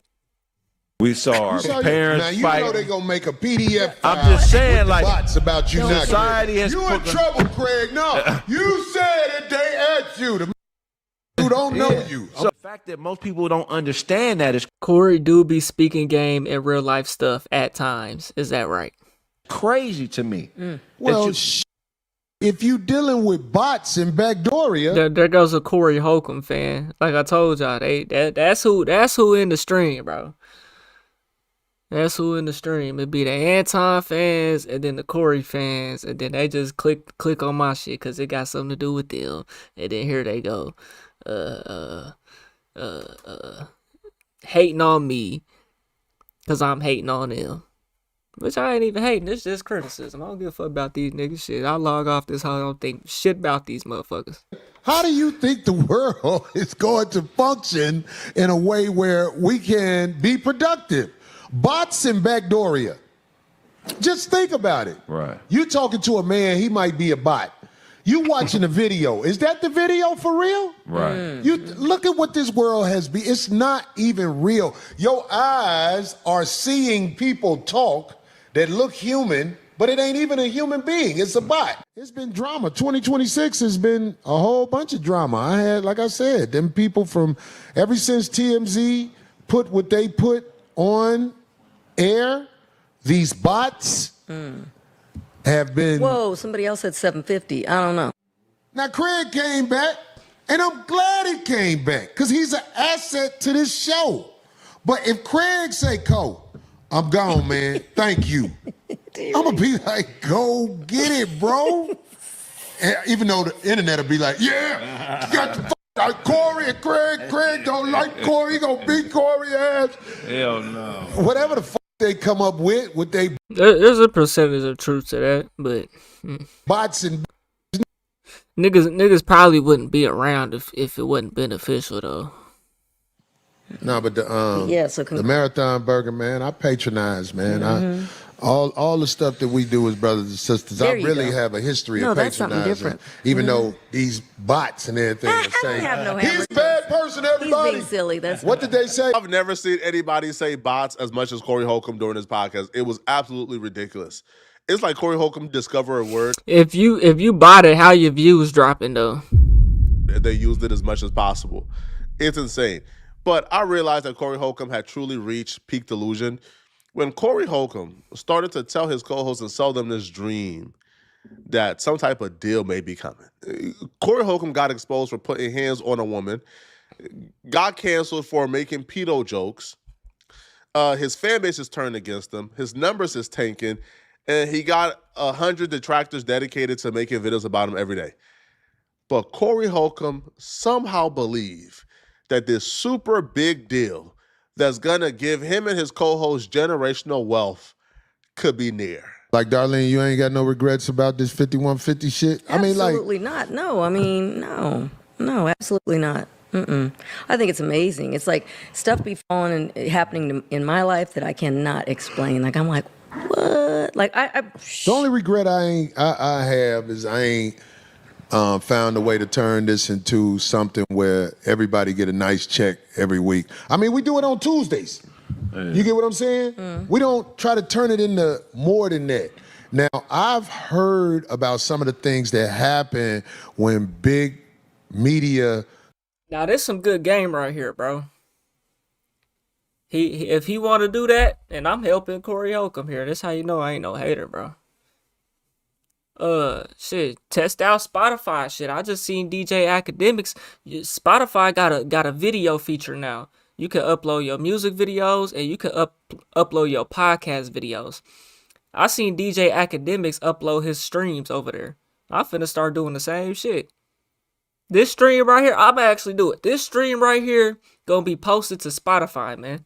You know what I'm saying? So y'all be on the lookout for that. I already got like a little podcast shit I was trying to do some years ago over there. Make sure y'all go follow the Spotify at TYPCam, man. Got music out there. And this stream gonna be posted to Spotify. I'm gonna start doing that. All my live streams, we gonna start posting them to Spotify. You know what I'm saying? That's another way to do it. But we in the streaming era, bro. We in the streaming era. You know what I'm saying? So you can't really sell unless you on TV. People don't even watch TV like that. You got to be on some type of streaming app or something, bro. That's how you can make more money off of it. I guess I think this nigga stream on Facebook. Facebook just now starting to cut that check. Y'all go follow the Facebook, man. I'm on everything, bro. TYP Cam, man. Google it. Everything. Facebook starting to cut the check. I don't really know about live streaming over there like that though. If they, I don't think this nigga's on Twitch. Get on Twitch. Twitch a easy bag, especially if you got that audience that'll go over there. Y'all follow the Twitch. TYP Cam. All platforms. I'm live on TikTok, Kick, Facebook, Twitch. I already say that shit. I'm on all type of shit right now, bro. Straight up. Companies buy your Thank you, Rona. podcast or business. Right. From what I understand, they are sweeping the internet of all your old shit. Nigga, ain't no network buying your podcast, bro. Joe Rogan podcast ain't even bought or on no other other than YouTube. Like where the hell else is his pod? Like, nah, they ain't really doing that for podcast niggas. Like, for no podcast, bro. You gotta be like a real show, like some Stephen A. Smith type of shit. Like you gotta be on that type of shit. I don't know. Right. I don't know this for a fact. Right.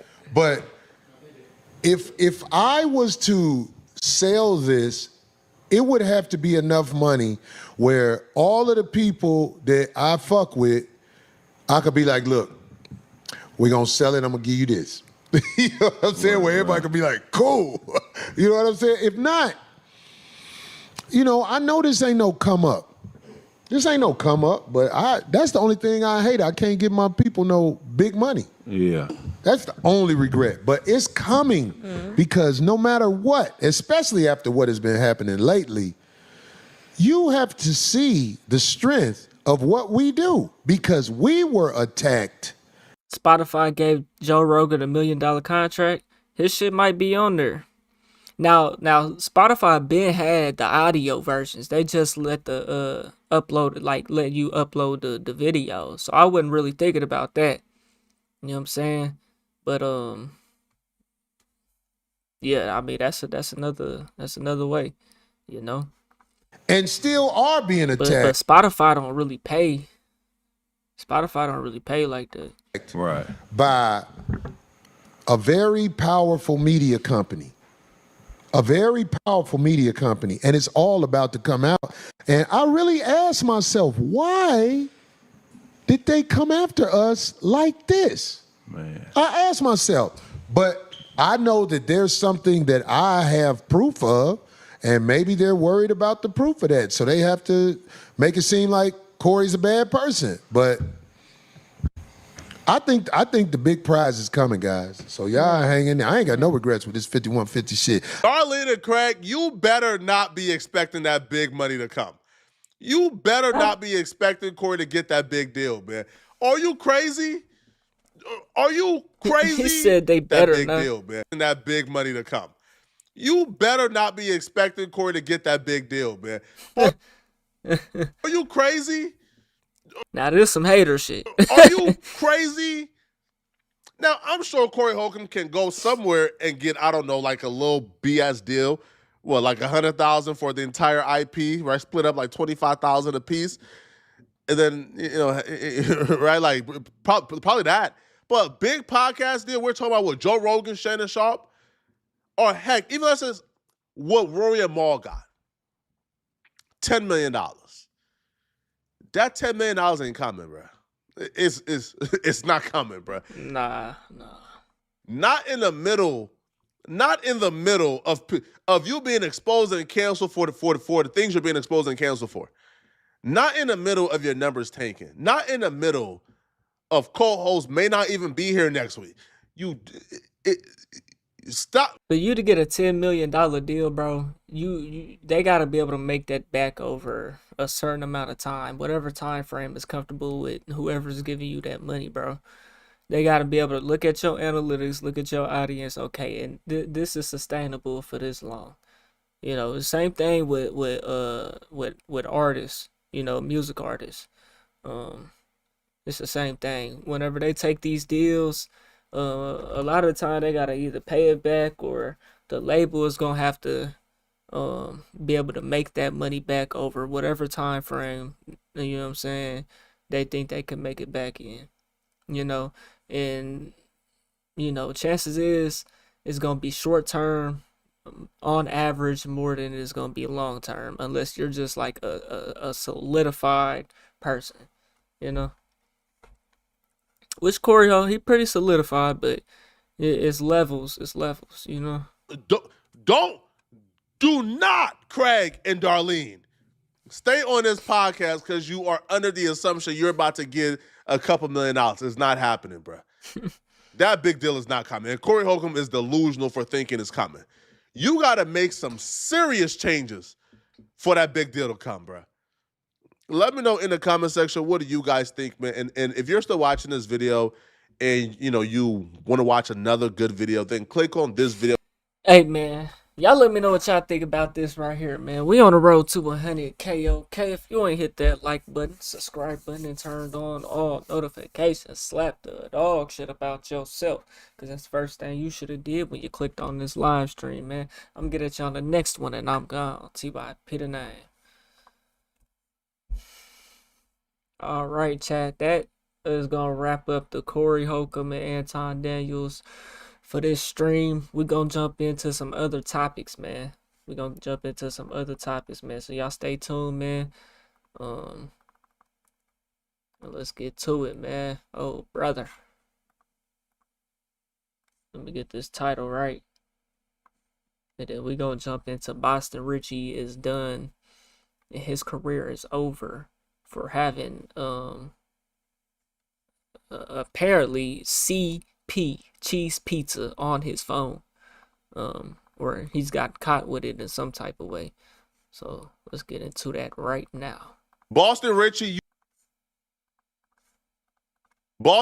you are going to jail, bro, for a very long time at that. Is that it's right? No secret that Boston Richey has been a weird guy for a while now, but Boston... Ain't he a snitch? Ain't he the same dude that they just said? I think the same dude they said that his baby mama just came out and said she was using her for the money or something. Richey has been able to get away with being weird because for the most part, there's been no real tangible evidence until now. But we didn't need to wait until now to know that Boston Richey was messing with underage women. Like, we could have used our brain and came to this conclusion when we seen Boston Richey post a photo of a then 18-year-old Tati, newly 18-year-old Tati, on his bed with no clothes on. He posted this picture of them on vacation and her in bed with him with nothing but his chains on. He posted this 6 days after she turned 18. And we know this because he posted that picture on the 12th. And she posted happy birthday to me on January 6, 2024. Common sense was... Man, these hoes, man. It's some of these girls out here, some of these women, bro. Man, they do anything for that clout, that attention, that fame, that fortune, bro. And a lot of these hoes, they not coming up off no fortune. They don't even know what to do, let alone these niggas to know what to do with some money. You know what I'm saying? But some of these women, bro, they just can't wait, bro. They can't wait. Tell you he didn't just meet her on January 6th And within 6 days of her turning 18, he had her on vacation in bed, butt naked, and posting on social media to go official. Regardless, bro, that's predatory, bro. Anybody that's waiting on a girl to turn 18 or she just turned 18, even if she's 19, bro, like you're just down bad, bro. If you over the age of 21, bro, and yes, that's only a 2-year age gap, bro, but 21 plus, bro, once you turn 21, you shouldn't be messing with nobody under that's a teenager, bro. Nobody that's under 20, bro. You know what I'm saying? That's not how those things work. So clearly he was messing with her when she wasn't 18 years Predatory. old. But today we got the confirmation that we needed when Tati took to Instagram to tag Epic Records, and she wrote a few... and of course she's going to come out and expose you. 2 days ago, you all held a meeting after it was brought to your attention that your artist shared a tape of me when I was underage to other women. So apparently Boston Richey like had videos in his phone of giving Tati back shots when she was underage, and he was sharing it with other women. This isn't even the first time Boston Richey has been accused of this. This is a recurring thing. Now, this other woman named R.A.J., who was apparently his side chick when he was dealing with Tati, she accused Boston Richey of sending nude pictures of herself and explicit videos of herself to other women that Boston Richey was trying to impress. Apparently, this is like his game. Like when he's dealing with other women, he would apparently send them videos of him engaging in intercourse with other girls to tell them, yeah, I already had her. You know, yeah, like you look up to her, I already had her. That's the game because, like a lot of these like IG models look up to other IG models who's been in the game a little longer. I guess Tati and R.A.J. are like really, influential IG models or IG bops. So apparently Boston Richey will send videos of himself with them to other IG models to bag them. It's just a weird game all in all. But this is not the first time, which is why I 100% believe Tati, because other women has also came forward to accuse Boston Richey of this. And obviously this is true if Epic Records is having meetings to talk about this. But she continued and she would say, rather than addressing the seriousness of that behavior, the response seems to have been to initiate a smear campaign against me. This situation deserves to be handled with accountability and maturity. Accountability is jail time, bro. To me, I mean, what do you want Epic Records to do, bro? It's not like they signed him knowing that all this was going on or whatever. I'm sure they didn't. What responsibility are they really going to have in this man's actions? Whatever meeting they had was like, okay, how do we move forward from here? Knowing these with this artist and this deal, we're definitely not going to re-sign him or give him another offer. Maybe not. You know what I'm saying? Like, what responsibility do they really have in this man's actions, though? that's the only level of accountability here when it comes to you being in possession of child porn. To me, you should have been in jail after you posted that little girl 6 days after she turned 18 in your bed with no clothes on, because obviously that means y'all was talking before she turned 18. To me, that should have been the jail time right there. But apparently it wasn't. Apparently that was not in. You know what they gonna say, bro? Age of consent, 16 years old, nigga. Corey Holcomb, C. Kelly.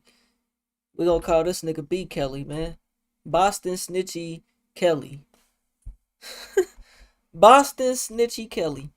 But you being dumb enough to record yourself engaging with this young girl. Self-snitched at that, too. Before she became of age? Oh, no, you gotta go to jail. But unfortunately, women like Tati are also disgusting human beings. And when they say accountability and maturity, they're talking about day one money. She don't want to see a perpetrator or a predator in jail. She wants money. That's why the record label got involved. That's why she contacted Epic Records, is so they could give her money, right? That's all these chicks care about, bro, is paper. You should be more concerned. And then it's like, bro, these hoes, they'll get with a rich nigga just for the money, this, that, and the third. They'll try to come out with these allegations, just this, that, and the third, for the money, bro. But don't know what the fuck to do with the money. Don't know how to, if you gonna try to finesse a nigga, get with him for his money, don't know what to get with the money that he got. I'm talking about assets. Not no clothes, not no nice vacations, not no experiences. Bitch, you need to be trying to get a house in your name. Not a car, fuck a car, that's a depreciating asset. You need to be getting some type of stocks, some type of bonds, some type of investment, a business. These hoes ain't doing that. They retarded. They retarded. You know what I'm saying? Shit. At least I can respect the hoe if she want to get with me for my money, and she at least take my leadership, because that's what I'm gonna teach my women. I'm gonna teach my women as long as she willing to listen. My past relationships, they didn't work out. Them shorties, they didn't want to listen. You know what I'm saying? You gonna do this every week. You gonna invest this much money. You gonna dollar cost average to the stock market. You know what I'm saying? We gonna buy these properties. You know what I'm saying? You gonna get your business. At least have something to show for at the end of it. It's just coming up on $1 million chain or $1 million or whatever, but you spend it all, or it's in a depreciating asset, liability. That ain't something to show for, bro. That ain't nothing to show for. Concerned with getting this perpetrator in jail, not like how much they could pay you, right? And that's why, it's really hard to have sympathy for Tati, because she's also a terrible human being, bro. Right? She's perfectly okay with this perpetrator and this predator going on a loose if she gets paid. So she continues, your artist clearly needs help, real help. To be very clear, this information is confirmed. I am in close contact with someone from the team who was present in the Zoom meeting at Epic Records where this situation was discussed. So she's now going public because she believes... Wait, let me run it. I am in close contact with someone from the team who was representing the Zoom meeting. Okay, I thought you... Situation was discussed. So she's now going public because she believes they're running a smear campaign against her to ruin her credibility.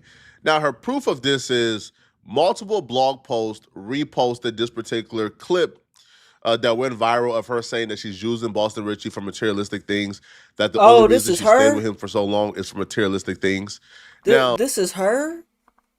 I personally know how blogs work. I don't think this was a smear campaign. Like her proof of this is they all have like the same titles or the same captions. Trust me, bro, this is how blogs works.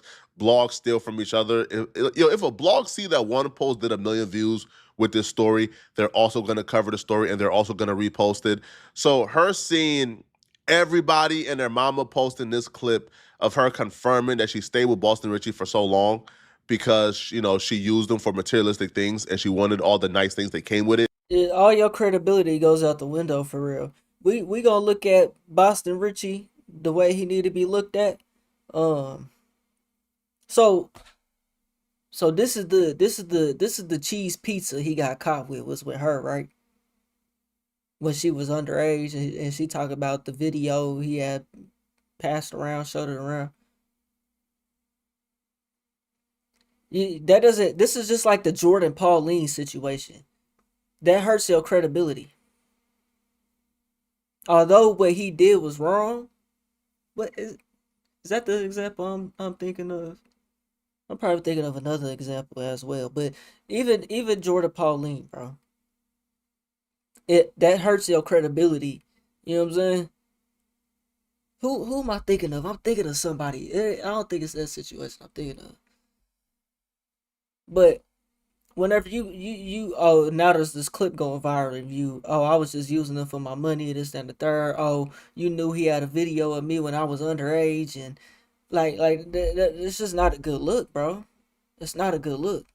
This was a clear and obvious viral story that everybody covered. I don't feel like the labels contacted them and demanded they reposted it. How long was that long relationship? Yeah, this is what I seen right here.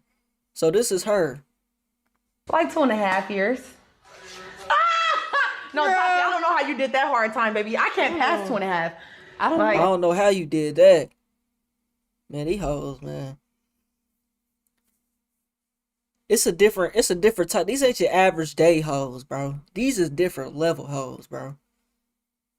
These is like industry groupie type of hoes, like, you know what I'm saying?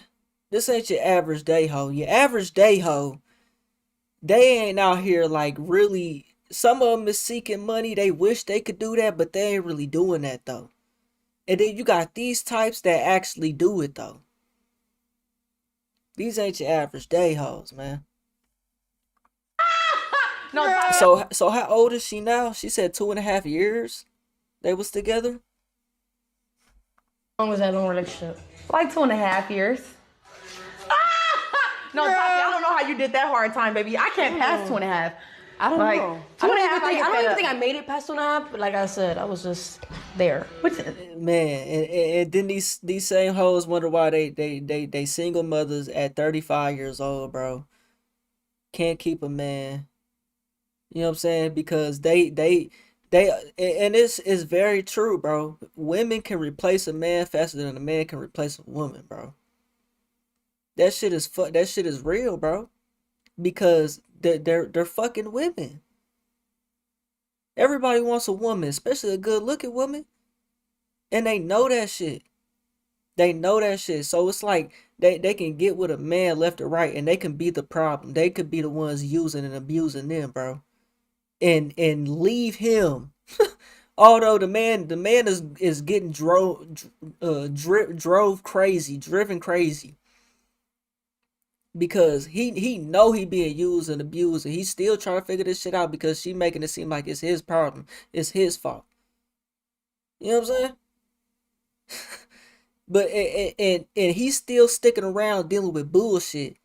And she leaves him to go find another nigga to do the same shit too. That's what women women do. That ain't every woman, but these women be out here doing this shit, bro. I hate it. I despise of it, my nigga. That shit irks my soul, my nigga. Cause I'm a good nigga, baby. But this the type shit that make nigga like me, like be hella cautious with this shit, man. That's the reason why I be dropping 1,000 ways to pimp. You know what I'm saying? Cause I ain't going. I'm not going. No, Tati, I don't know how you did that hard time, baby. I can't pass 2.5. I don't know how you did I that. don't even think I made it past 2.5. But like I said, I was just there. When you have a plan, you execute that plan. I was just there. What was your plan though? But see, at this point, this is a viral topic. She'll be able to build a following off of this. But she's not building no YouTube channel. She's not building no Twitch. She's still gonna remain broke. Females gay as hell now and nowadays, on God. On God. They'll go from nigga to nigga and all they do is hang out with their friends though. Once they can't get what they want out of nigga, they'll go back running to their friends and then this is what they talk about. You know what I'm saying? Gay as hell. They be gay. Yeah. Okay, I feel that. What kept you in that relationship then? And some of them even sit there and say, bro, I don't even want to be with a man. I don't like men, this, that, and the third. I hate men. You know what I'm saying? But they still dealing with men though. Don't get it fucked up. But this is who they are with their friends, my nigga. Telling you, bro. Just there. Yeah. Okay, I feel that. What kept you in that relationship then? I put your chain. I put baguettes around your neck. I'ma BB every chain. For a chain. For a chain. For a chain. Not a house. For a chain, my nigga. He believes this was an orchestrated hit because the post went massively viral and people they're literally endorsing, cheering on, and feeding sex worker culture to our little girls. Prostitutes. Giving her a lot of hate.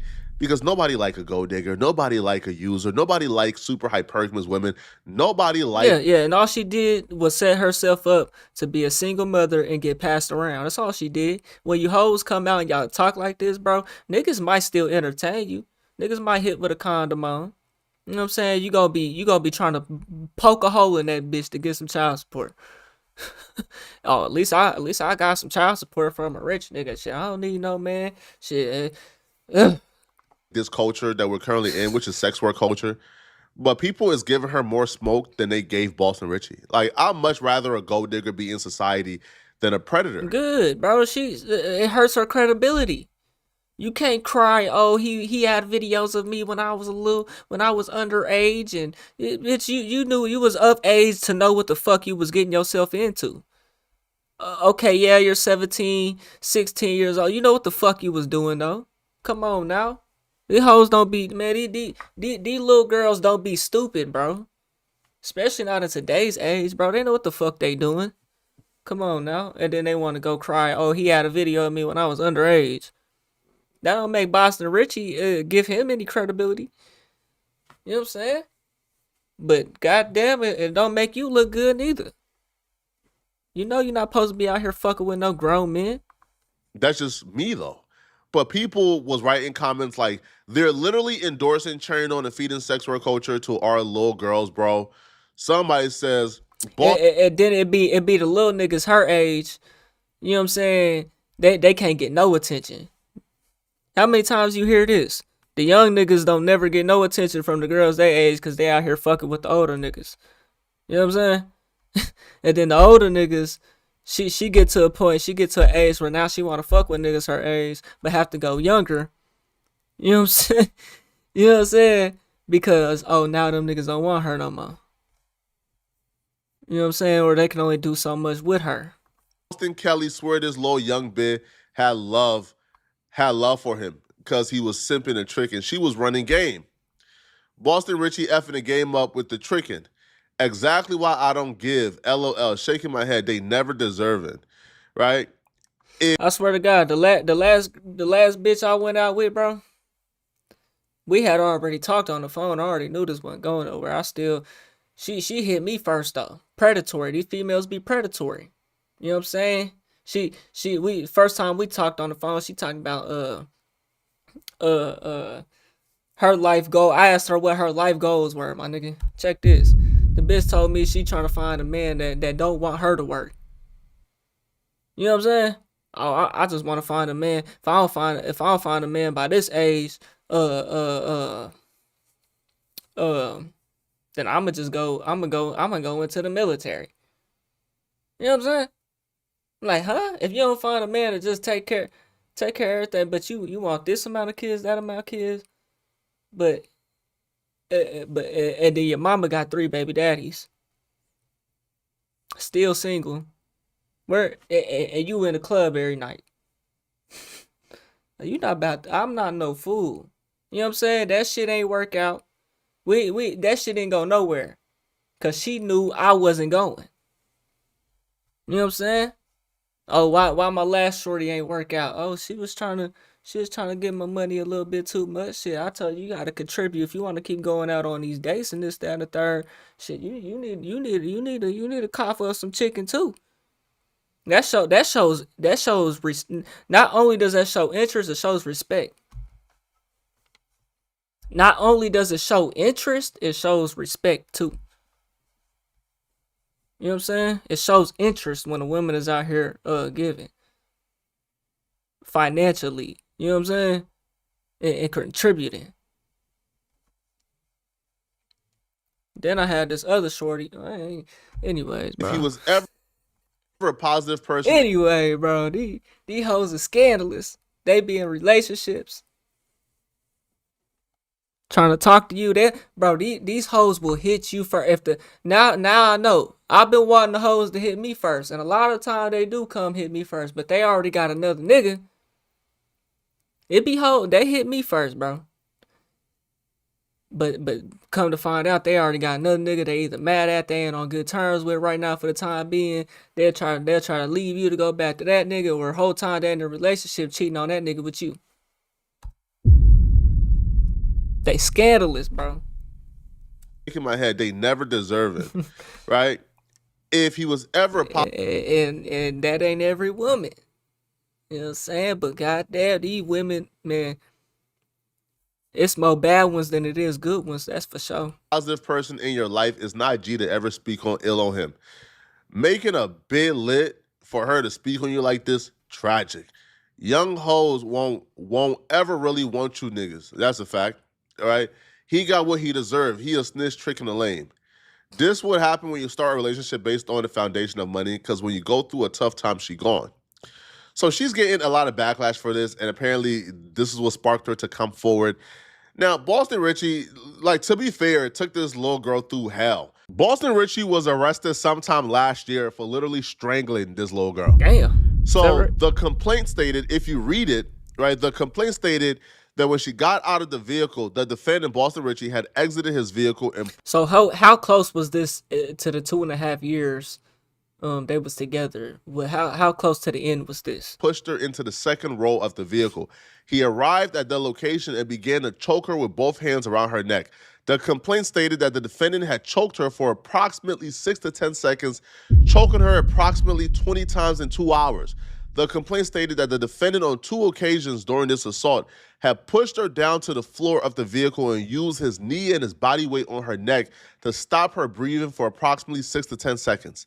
During the strangulation, the complaint stated that she believed that she had lost consciousness, felt dizzy, lightheaded, tense, weak, and had vomited 2 times in the vehicle. This is the type of sick stuff that Boston Richey did to this chick. So if she used him for money, or if she stayed after this to further milk him for more money, what does that say about her? That's why I just said, how close to the end of that 2.5 years was this? Who her boyfriend for approximately 1 to 2 years. So this was last March 30th, 2025, sometime between 2000 and 22:30 hours.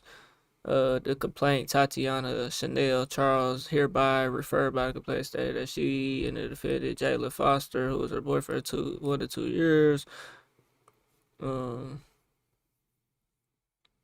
So at the time, this was 1 to 2 years is whenever she had stated that. So this was probably towards the end. Albeit, bro, I ain't got no love, I ain't got no sympathy for any man who do this to a woman. This entire saga gets worse for Boston Richey. So she turned 18 January 6, 2024. That's 2 years ago. And like I just said, 1 to 2 years. So that's they was already together before she turned 18. Literally, is what this statement say. If she turned 18, 2024 January, this was March 2025. And in that statement, it says 1 to 2 years. So even if that's 1.5 years, that already puts it at before 18. Well, while on a live stream, these niggas, bro, I could never, bro. I could never, bro. These hoes that's 21 years old is already, they act like they 18. You know what I'm saying? Hoes that's 21 is still acting like they 18, 17, bro. So let the you know what I'm saying? It's that she has been dating Boston Richey for 4 years. Now, when she tells her friend at what age she began to date Boston Richey, it was still bad, but she was even off a little bit. Because if she turned 18 January 6, 2024, and she's it's literally my dad's birthday. been dating Boston Richey for as long as she stated during that live stream, then that would mean that she's been dating Boston Richey way younger than the age that she is admitting she was dating Boston Richey. Did you ever lie about your age to any man? Never. I've always been truthful about my age because my age is a flex. No shade. I am your age is a flex. I am no longer in a relationship. About time. It's been a long 4 years. 4 years. I just turned 20 and it's time to focus on me. I'm very bad at math, man. 4 years. That's 16.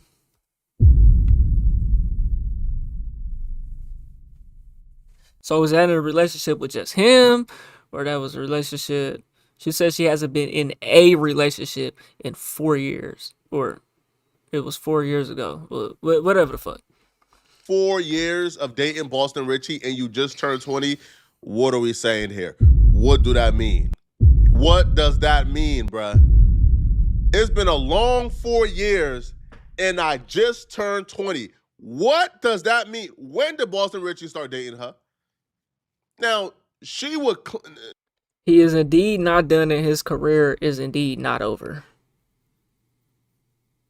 Let's lock up senators and elites first, then make our way to rappers. I mean, yeah. I mean, yeah. But it's not stopping nothing, bro. It's not. If Flacco say you going to jail, you good. Sick, I wish grown men would stay away from young girls. Let's start holding dudes like this accountable and expose them. There's no such thing as underage women. Underage means not a woman. That's facts. So with some people, like, he's indeed not done. His career is indeed not over. Now, and here's the part that trips you out. Like, she would admit in this video that Boston Richey did start dating her when she was underage, but I don't think she got the age correct. I mean, this internet era, bro, where people don't have to buy your shit and it's based off virality, bro. Of course, his career is not over. Man, because 4 years and you just turned 20? Exactly. It's time to live your youth. R. Kelly's career is only over because he's locked up. He can't make new music. And I don't think he owns his music no more, but even then, he's still getting money off that shit. He's straight. His commissary Gucci, for sure. Live my life. Okay, you had that. Thank you. Okay. You said, why did you and Boston break up? Well, damn. I just felt like anything was the best decision for me. A lot has transpired already. Like sometimes you're not very sure. Right, and it's kind of like I met him at 17, right? So I gave you a long one. Met him at 17. It's been 4 years. I'm 20 years old now, and too much shit. So is it 4 or 3 years? Too much just happened, and I don't got time for that shit. I just turned 20 years old. It's a new year, and God's giving me another chance to find myself and execute, so I'm taking that chance. Is that your first serious relationship? Yes, Jalen was my first love. That's why I was so hard, y'all. But it's officially over. It's over. I said, why did you go back to that man after the situation in Houston? Okay, so let's be transparent here. No, for real, please. Let's be transparent. Because, see, I wasn't around for that. Let's be transparent. Me neither. Like I said, I've been dealing with this person for a very long time. And did we stop talking after that situation? Yes. You know, police got involved, all that. But I got that one call from that jail cell. And from that mother jail cell. Let's be transparent. The situation is really up. That's facts. That's it. That's that. And I just felt like we done been together for so long. I was trying to look over the situation. We done spoke, we done prayed about it, we done made up. He hasn't done it again after that, so there has been a change that I put him behind bars, but... Because when you know better, you do better. When you know better, you do. If you knew better, you do better. But, like I said, we're gonna be transparent, and that jail call just... Would you ever talk to a rapper again? Yes. I would. Janaya's I'm not gonna lie, because why not? Why not? Why not? I'm gonna be real though. It's money. It was kind of fun. Was it hell? Oh my God. It was fun, huh? Niggas, majority of these niggas ain't. So it's like you have to look at the nigga like I ain't gonna lie, give me that coin. Cause you just you coin because you gonna be crying in that house of pain with the coin or without the coin. I'm a fiend for love. I'm a fiend for real love. Unfortunately, in this Is that right? But you don't know how you don't know how you did it for 2.5 years though. generation, you have to run a nigga pockets a second dry and drench shit to feel like you left with something. He claims they met at 17. What? I'm a fiend for real love. Unfortunately, in this generation. You're a fiend for love, but unfortunately in this generation, you have to suck a nigga dry to feel like, suck a nigga pockets dry to feel like you left with something. Huh? You're the problem. You're a part of the fucking problem. Do you hear what you're saying? You're a love for love, but unfortunately, you gotta take this nigga money to make it feel like you left with something after you was playing like you was in love. I mean, he did do her wrong though. He did do her wrong for sure. I'm a fiend for love. I'm a fiend for real love. Unfortunately, in this. But ain't no girl, ain't no woman that's getting hands put on them, and you're not that really wants to get away. You're not thinking about money. You're not, unless you're married and you're going through a divorce or something. Generation, you have to run a nigga pockets a second dry and drench shit used to feel like you left with something. Did she say Jesus? Stop to run a nigga pockets to suck and dry and drink shit. Used to feel like She said Jesus. The person behind the camera said Jesus. you left with something. She claims they met at 17, but the timeline will say they met sooner, because if she just turned 20 and they was together for 4 years, that would mean that they were together like officially since she was 16. But this is just bad, man. He's bad. Even her comments about sucking people dry, she's terrible as well. These relationships nowadays are just strictly transactional, man. But regardless of what it is, man, Yeah, and I need my funds too, baby. You know what I'm saying? I need my funds too, baby. Shit, I know how to invest. You know what I'm saying? I need $1 million in the stock market ASAP. And that ain't even enough. That's just getting started. I need $1 million in VOO right now. Is you gonna help me get that or no? You know what I'm saying? Are we gonna get that or no? You know what I'm saying? I'm never looking at her as if she's like the terrible person in this relationship. Boston Richey got with her when she was really young, right? I'm transactional too. You gotta spend something. And I don't care about clothes. I don't care about shoes. I don't care about all that shit. Yeah, I need you to put something up. Need you to put something up. Regardless of how she did Boston Richey or how much money she used them for, Boston Richey is the terrible person in this situation. I'm not giving her the smoke that I'm not going to give Boston Richey. Boston Richey to me is terrible, terrible, terrible. And he belongs in jail, man. But y'all let me know in the comment section, what do you guys think? I think Boston Richey is for sure headed to a prison cell. Child porn ain't nothing to play about, man. And especially if there's verifiable proof you had it downloaded on your phone and you sent it out and disseminated child porn, it's over with for you, bruh. And especially this comes after he beat the feds twice. I mean, at this point, it's like her complaint is that she's grown, bro. Is it really anything that they can do about that? Like, at this point, she's grown and she's just now saying something. She's 20 years old and she's just now saying this. Like, I don't think it's nothing they gonna do about that, bro. Like, he beat the feds twice in a span of like 6 months. The feds is already looking for revenge. So now they got their revenge, bro. The feds is coming, man. Trust me. Mark my words. Boston Richey will be arrested for this soon. But if you want to watch another good video. Is that right? Man, y'all let me know what y'all think, man. Boston Snitchy. B. Kelly Snitchy. You know what I'm saying? Your time has come. Y'all let me know what y'all think, man. We on the road to 100K, okay? If you ain't hit that like button, subscribe button, and turned on all notifications, slap the dog shit about yourself. Because that's the first thing you should have did when you clicked on this video. I'll get at you on the next one, and I'm gone. TY P9. Alright, chat. Next up, we got Mr. Tenderism. Finally got the last laugh. I've already dropped a video on this, though. But we're going to do another one anyways.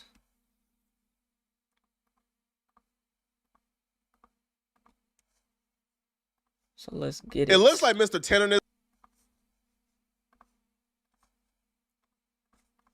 It looks like Mr. Tenderism is getting the last laugh as Destination Smokehouse is panicking right now at his success. They came online to make a last-ditch effort to galvanize or maintain whatever support they currently have, as everybody is turned against them for how they did Mr. Tenderism. And it's really, really, really satisfying to see. So in our last video, we covered how Unc finally came out and announced that he was completely done with Destination Smokehouse, after Destination Smokehouse still had him on their page and was still going out of their way to make it seem like Unc was still employed with them, as if they didn't fire him and kick him to the curb. While we're talking, a question I think everybody's been wanting to know is, are you still at Destination Smokehouse? No, I'm not. I'm not at Destination Smokehouse. I'm with Tenderism now. I have to go on my own, so that way I can do what I have to do. So I don't want nobody to be, it is what it is. You got to move on. When things happen, you don't get mad. Hey, you just take another step. Get glad. Praise the Lord, you're still living. But just, hey, I'm finna tend to rise the world now. Hey, they should have never. But It is what it is, y'all. And keep, hey, family out there, y'all keep supporting me. And I guarantee you, I ain't gonna do you wrong. Booyah. That man was done He has wrong, never bro. been vague about how they effed him over. He talked about in his GoFundMe how they fired him and kicked him to the curb after trademark disputes. He said in this video, they should have never. He's been pretty clear. He don't rock with them. He don't F with them, and they did him dirty. But Destination Smokehouse, until they couldn't anymore, have been trying to make it seem as if it's all kosher. So they did a weak-ass response video to like doing this video. In their response, they said a couple of things that was damage control driven, but it just didn't make sense whatsoever. One of the things they said that Unc knew that they were filing for the trademark with his name in it before they filed for it, and they didn't fire Unc, nor did they kick him out of Destination Smokehouse, and they don't know where that's coming from. The reason why that don't make sense, well, Unc is no longer with y'all, and Unc is claiming he got fired. If he didn't get fired, why would he leave? And if he knew y'all was filing for the trademark before y'all filed it, then why would he be upset at y'all for filing the trademark? Right. Good morning. And why would he go and do the trademark, get the trademark from the guy that originally, that lawyer, the black lawyer, that allegedly was the first person to make the trademark? My name's Nick, and recently there's been a lot of conversations about Destination Smokehouse that don't fully represent our history or what we stand for. Today, I want to speak directly to our supporters about Walter Johnson and his involvement. Do you think Unc was getting fucked out of his tendernism food, or the white man was trying to help? What do you mean by fucked out? Fucked out of his tendernism food. I mean, I'm sure he's probably got the recipe at this point. I'm sure the white man probably got the recipe or whatnot. And he gonna keep it going. The white man, it seemed like he really wanted to be the face of that the fame that they was getting, bro. He really did. He wanted to take the credit for all that. You know what I'm saying? Because it's his business. It's actually his parents' business. They had a coffee shop. This is what I heard. His family had a coffee shop, and I think they died. His dad died or something like that, and then he inherited it. And then they hired Unc because he needed a job, right? And then he gave them the idea of starting barbecue. That's what I heard. With Destination Smokehouse, Walter was never asked to leave. The application to register the but it is true that you sat there and lied on Willie D and said that he was a business owner, bro. He's clearly not a business. All this shit got exposed, bro. I want to speak directly to our supporters about Walter Johnson and his involvement with Destination Smokehouse. Walter was never asked to leave. The application to register the trademark for tendernism was not filed without his knowledge. Walter was an early... And Walter, you know, that's a solid nigga, bro, because he ain't even came out and said nothing bad about them, bro. Still to this point, he ain't saying that this is a lie. He ain't even speaking on that shit. He just going on with his business, man. You know what I'm saying? Source of inspiration for me. This nigga's not even in California no more, bro. And I've always been grateful for that. We've shared so many genuine moments together, talking about barbecue and bonding over the craft that we both love. These moments were filled with camaraderie and mutual respect. Today, I'm proud of Walter for having the courage to go after his own dreams. It takes heart. I respect anyone who chooses to build something of their own, and I wish him nothing but the best. The barbecue community is really small. Guys, we all know each other, and as small business owners, I feel it's our responsibility to support one another and celebrate the craft that brings people together through our food. It's always been about great food and the spirit of the community with barbecue, and that's what Destination Smokehouse will always stand for. We're grateful for the support of our guests and our team and the barbecue community. We will remain focused on moving forward with respect, positivity, and a shared purpose. Thank you, guys. ChatGPT sounds more genuine than this dude, 100%. Thanks. I'm not buying none of this, because if they were all positive, if they were all namaste, we are positive, then why do their actions say the opposite? So in this video, he liked a comment that wasn't positive. You say you want to move forward positively, and then you like a comment diminishing and disrespecting Unc. So the comment reads, man, y'all killing my guy. How much is a mascot supposed to make, y'all? Mascot? Yo, Unc has been gone for about a week or two, and they already calling him a mascot. They already diminishing what Unc brought to the table. Mascot? Wasn't Unc the one who came to your coffee shop and told you this should be a barbecue joint? Right. Wasn't Unc the one who gave you the recipe for the barbecues, who told you what to buy, who told you how to make the barbecues, who made the barbecues for you, made your brand a worldwide name? Facts. Mascot?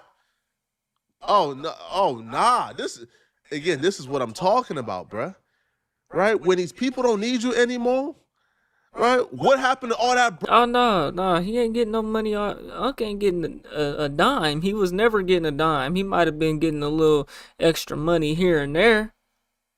You know what I'm saying? Because of all the attention, you know, and all the questions. But that nigga, man, that nigga ain't getting no piece of the pie, especially now. No, he ain't getting nothing. Brother talk. Now he don't need you no more. Now he disrespecting you. And this next part really pissed me off because it's right in line with this disingenuous microaggression, super nice act. And it's, it irritates me a lot, man.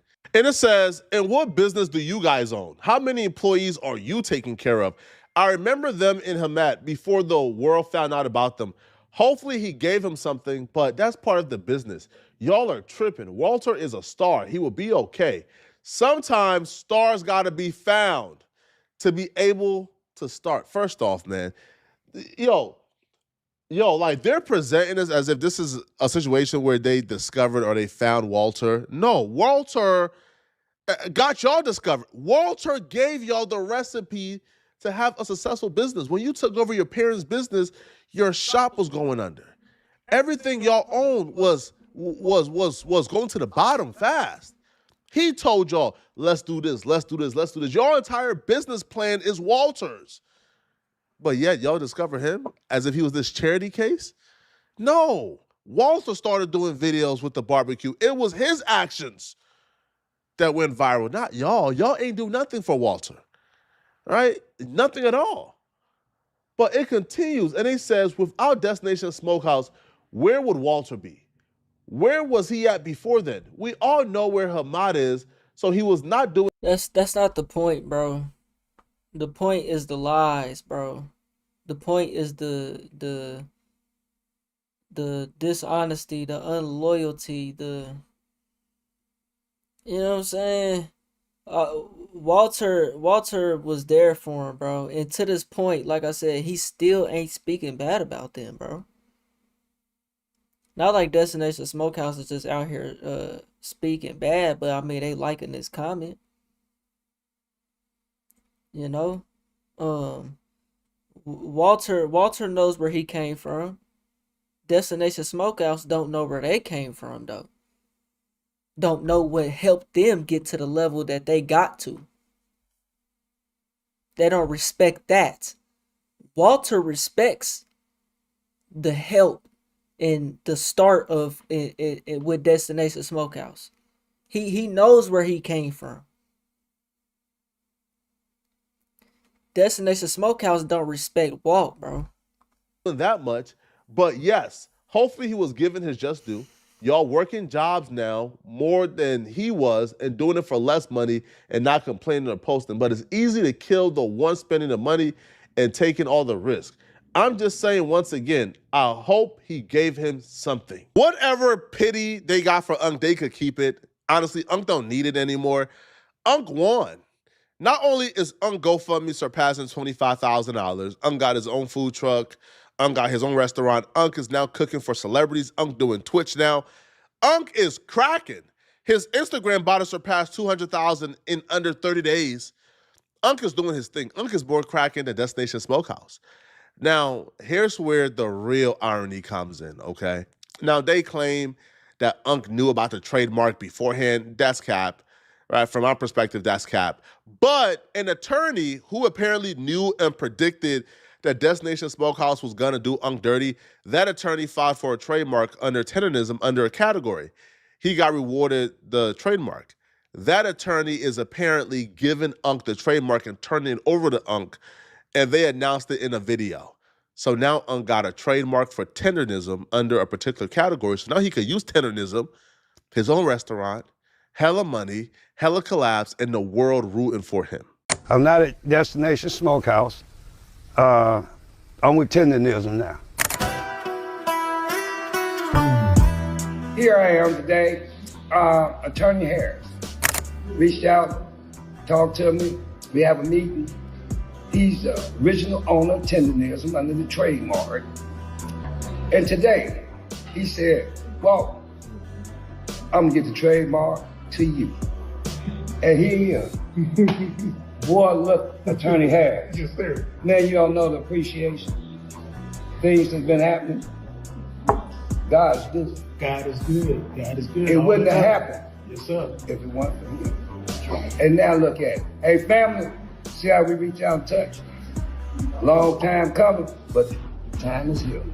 Well, I just want to thank you all for all that you've done for the community. You are a magnificent inspiration to us, and it is time for our community to work together to do big things economically, and it is an absolute honor to begin the process of transferring those trademarks over to you because you deserve it, you created it, and you've created something very, very special for our community. So, and look, we ready to roll. Let's go, man. Hey, man, look at here. This tenderism, boy. I'm finna really out. We finna have some fun. I'm finna tenderize the United States. And I say one thing to that. Booyah. My man. Amen. All right. You see what God can do when the devil got evil plans for you? You see how God works? Now, a lot of y'all is in a bad spot in life because you're the devil yourself. A lot of y'all been praying for 100 years for a blessing while waking up every day and hating on the next man and being spiteful to the next man and talking trash about the next man. That's why y'all ask, man, what's good? Nah, because you spiteful and you hateful. That's why God ain't blessing you how he's supposed to be blessing you. But you see what's going on? You see why Unc is blessed? Because Unc is spreading positivity. You just a negative human being. That's why God ain't blessing you. He got the trademark now. The trademark that they did all of this so he won't have. The trademark that they fired him for, he finally got it back now. And he more cracking than them. Come on, man. Now, to make things worse for Destination Smokehouse, Keith Lee chimed in on this situation. Keith Lee revealed that, A, he'll be working with Unc, that him and Unc will be working together. And he also spoke on the owner going out of his way to make sure that he don't give $4,000 to Unc, and the owner disparaging Keith Lee after Keith Lee dropped the review of Destination Smokehouse and how Keith Lee was only trying to help Unc the entire time and he didn't understand why the owner attacked him. Keith Lee broke it all down in this interview with Big Boy. We don't call beforehand. We don't set up meetings. We don't set up no times because the same experience that everybody else gets, I want the same experience. So when we went in, I just want to have a conversation with him, which I understand everybody gets busy. Schedules are different, right? So we went in. His security said he is in a podcast and he is not available. So I said, okay, is there a way that we could just leave him a tip? The plan was to leave him $4,000.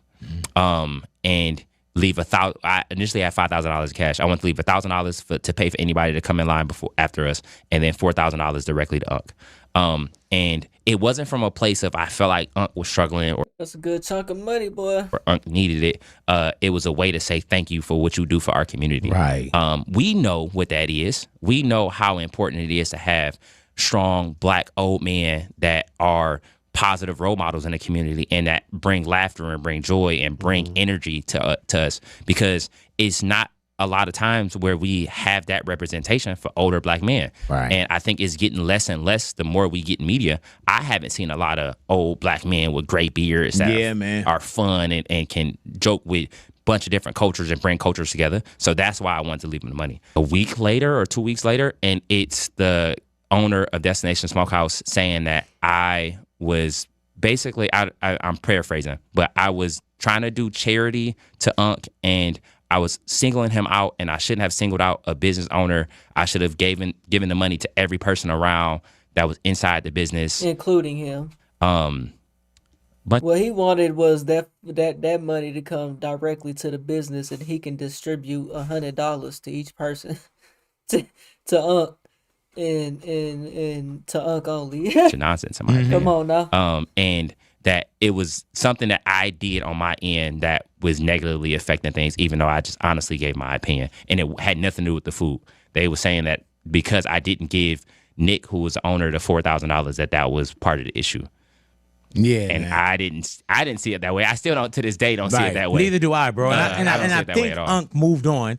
Yeah, and I think they trying to lock up on tenderness of name. And then I just saw afterwards. They I just saw some all this stuff. And I just what is tendernism without tendernism? You know what I'm saying? What is Destination Smokehouse without Mr. Tendernism, bro? What are you gonna say? Oh, that's tendernism, right? But you're not tendernism himself. You could serve the same recipes.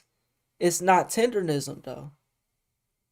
You saying that this shit is tendernism is not tendernism.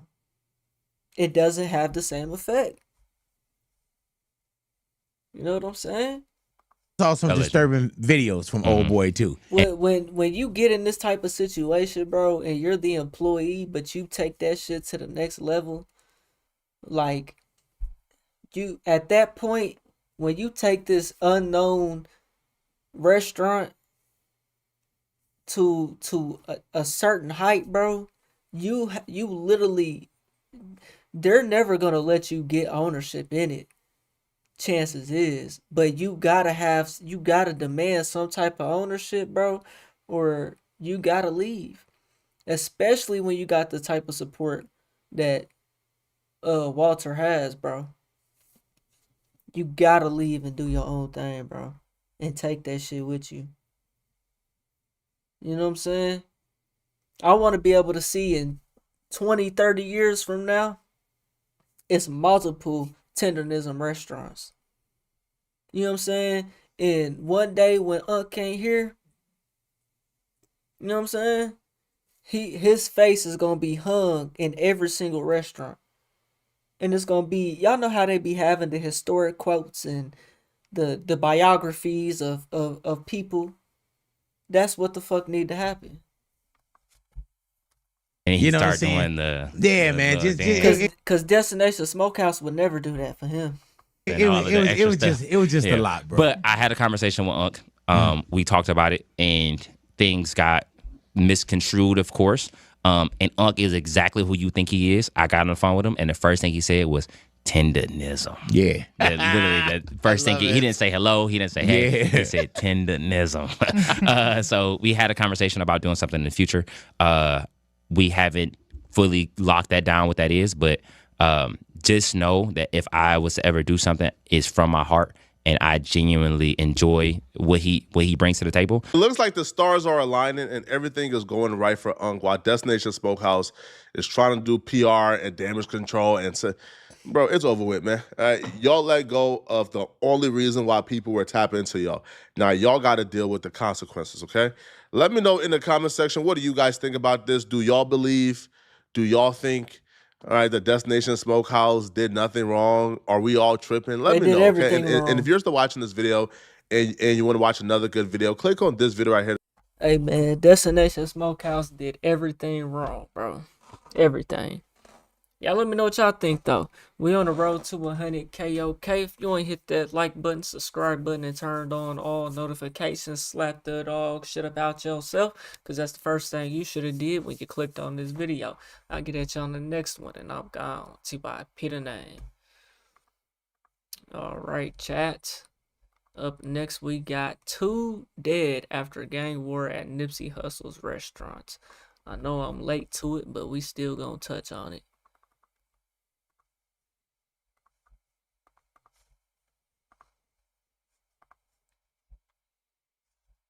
There was a mass shooting at the Marathon Burger grand opening earlier today in Long Beach.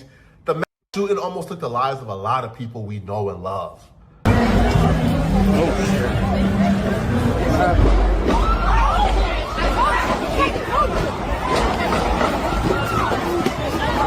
Shots are being fired right now. shots are being fired. What nice at, bro? I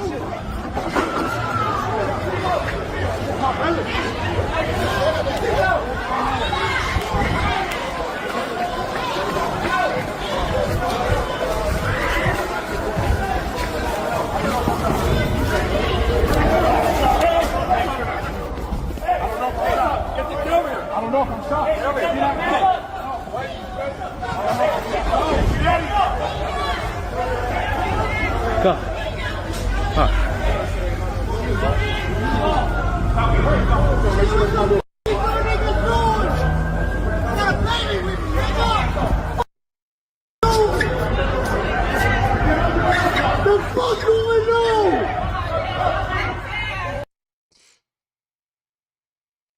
Parking garage. You got Nipsey Hussle brother Black Sam ducking behind a car. Now that was bleeped out at the end, but this man right here that's bleeped out in this black box, he was mad. He was angry. He basically saying like, y'all wrong for this. We got kids out here. Why this shit gotta happen? Type of shit. You know what I'm saying? And LA is a different place, bro. LA is a different place, man. They different than the rest of America, bro. Even Chicago. You know what I'm saying? Even Chicago get a lot of press for that gang shit and this, that, and the third, for that all that crazy crash out wild shit, bro. But LA is truly different, bro. I just feel like in this type of situation, bro, where it's the, you know, the Marathon Burger grand opening, this, that, and the third, bro, if you active out here, you know what I'm saying?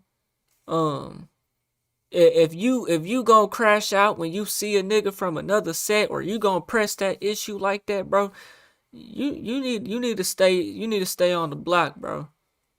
You don't need to pull up to this type of situation, because then all that's gonna happen is what happened. You know what I'm saying? Where this is the type place, bro, if you wear the wrong hat down the wrong street, you know what I'm saying? Niggas is flocking on you. Just because. You know what I'm saying? I just feel like niggas, if you on that type of time, you on that type of crash out type of time, bro, you don't need to be pulling up to no shit like this. Now this dude got to do with you know, a gang member, Nipsey Hussle and whatnot, and his set, and you know, and that could be an easy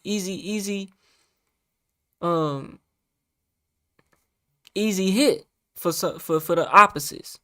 You know what I'm saying? But it's like, bro, you putting innocent lives in danger at that point. You know? Now I think, come to find out, I don't even know. Poetic Flacco, he been getting a lot of scrutiny for this take. So we gonna see. I know his story ain't always 100% accurate, but we gonna hear what he got to say of how it played out and who was You got involved. Nipsey Hussle brother Black Sam ducking behind a car. You got a no jumper host, Barry Gordy, telling the police, bro, I may have got shot. You got a lot of people doing a lot of things. You even got P. Nice, our brother. He's walking up there. He turns around when the shooting happened. A lot of stuff is going on in that video. Here's the story that explains it all. So it's the Marathon Burger grand opening. You got a lot of people who's in attendance, a lot of celebrities, but you also got a lot of people who got no business being in a room with celebrities. These are hooligans. These are like lowlives. These are people who you can't pay me to be in the same room with. These are absolute imbeciles, gang members. They're also there. And that's the problem with doing business on the West Coast. Gang members are involved in almost everything, right? You have an establishment, you have a grand opening where it's a friendly family event. Here comes these stinky gang members, right, trying to ruin things. So what happened was, at this family-friendly event with celebrities that was supposed to be for the community, this hooligan from the 80s pull up. Long Beach got a lot of gang politics. There was this kid from the 80s, this little turned-up kid from the 80s. He pull up by himself, dolo. Now, he pull up, and he gets to dissing his enemies, because a lot of enemies was in the same location. So he's in the middle of Marathon Burger dissing his enemies. Do your research on who the 80s is beefing with in Long Beach. So he dissing his enemies. I'm talking about straight up dissing. Saying diss words for him, throwing up sets, really pushing his line and really gangbanging in the middle of Marathon Burger. But he by himself. There's 100 enemies. They could have This nigga's telling the story like he there. blitzed him right there, and there's nothing he could have done about it. Well, at least at the time they thought there was nothing he could have done about it if it's 100 of them and one of him. But now we know why he was so bold to do that as the story progresses. So as he's dissing in the middle of Marathon Burger, the enemies go over to Black Sam to tell Black Sam they got to get rid of him. But they not trying to disrespect the grand opening and disrespect Nipsey Hussle and what's going on right now. But bro is bugged out. He's wilding out. So as the enemies is going over to speak to Black Sam to tell Black Sam they got to get rid of this dude or else it's going to get bad, 3 of his homies pull up. Three more 80s pulled up to the scene. Now they pull up not really understanding they little homie was just here dissing, bugging out, doing wrong. So 380s pull up. Now at this point in time, now when the 380s pull up, the enemies is talking to Black Sam, but there's 480s and there's 100 enemies swarming them. The enemies told Black Sam, listen, he gotta go. Black Sam agreed. Black Sam said, you know what, you right. So Black Sam gathered his homies and said, hey, I need y'all help escorting the 480s to safety off the premises of Marathon Burger. So Black Sam gathered up his homies. Black Sam walked up to the 480 members and said, hey, listen, I appreciate you for coming. I appreciate the support, but right now the politics is politicking. Y'all gotta go. We got an establishment and a family-friendly event to run. The 480s agreed because Black Sam told them, we're gonna escort y'all to safety. Where did y'all park at? We're gonna escort y'all to y'all car. So the 480s members is under the understanding, okay, Black Sam about to escort us to our car, we gonna be straight. Now, Black Sam, though, was not about to get involved in 80 politics. So when Black Sam and the homies that he was with walked the dudes out of the Marathon Burger, they was under the understanding of they're about to walk us to our car and to safety. Black Sam is under the understanding of I'm about to walk these dudes off our premises. So as they walk in, they get to a position where it's off the Marathon Burger premises. Black Sam stops here and says, hey, we not getting involved in Long Beach politics. This is as far as we can take y'all. So Black Sam and them stop directly off the Marathon Burger premises. They stop. As soon as they stop, the enemies swarmed the 480s and a fight ensued. Now, it's not much of a fight. It's 4 of them and 100 enemies. They is ragdolling them. They is whooping them. So the young turned up dude from the 80s, he pull out a gun and he starts to shoot to get folks off him. But as he begins to shoot, this the problem with gang members, man. Y'all. So he's referring to the enemies as, he says 100 of them. I would imagine that that's Black Sam people. Right or wrong. I feel like when they made guns, when they made your gun, that's when they stopped making guns. But that's not the case because everybody got guns. So when the 80 member pulled out his gun and started shooting, the enemies pulled out their gun and started shooting. 2 of the enemies got hit. Leg shots though, grazed a little bit. Nothing too serious. They lived. The 80 member who was turned up, pulling out guns, shoot, he died. He died. Now, he didn't die at the hospital. He died on the right. He died at the scene. But the shooting took place close to everybody. So Black Sam and his crew walked them like up to the edge of the Marathon Burger. But as soon as they walked them to the edge, that's when the incident took place. So the entire crowd was still near them when the shooting happened. And you can see when Black Sam is walking up, he's walking up with a dude that he's with who got shot in the leg, right? The gang members weren't the only one who got shot, bro. Multiple civilians also got shot.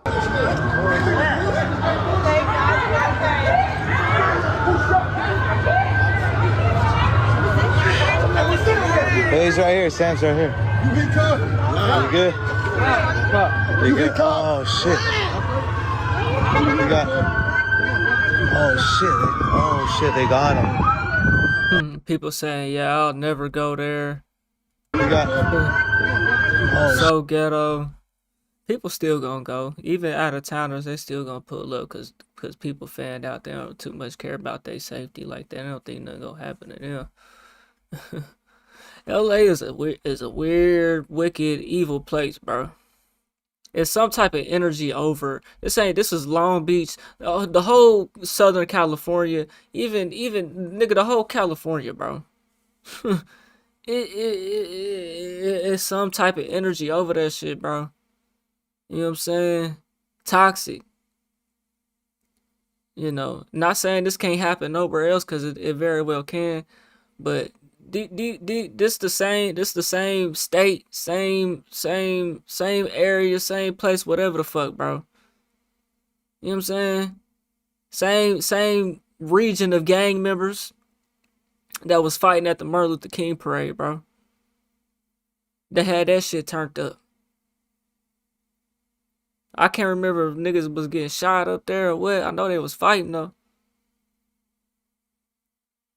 That shit just bad, bro. That shit bad, bro. shit. Oh shit, they got him. Oh shit. Oh shit. Oh.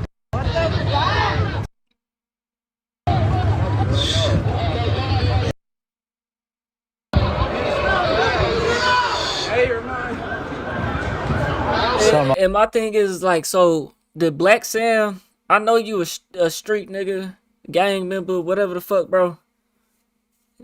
But like you said, this supposed to be a family friendly event. You should have security there, bro. You should already direct this shit with the police, my nigga. Throw all that gangbanging shit out the window, bro. This is a legal business you're operating here, bro. All that shit go out the motherfucking window, bro. You can't have one foot in, one foot out with this shit, bro. Whenever you got some type of situation, it's a high profile situation, bro. You know, it's a high profile situation. Y'all celebrities.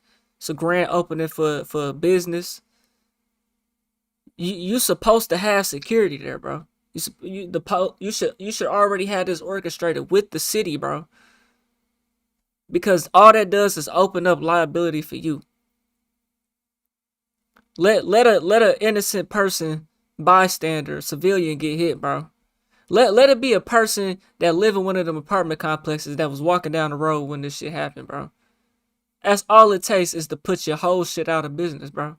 Your whole movement out of business. That's all it take, bro. That's all it take. Liability. Now I don't know if he did have security there, had the police or whatever, bro. But all that gangbanging shit, all that street politics shit, that shit go out the window, bro. That shit go out the window. Whenever you trying to do some operate a legal business like this, bro. That's one foot in, one foot out. If you intentionally avoiding that, you know.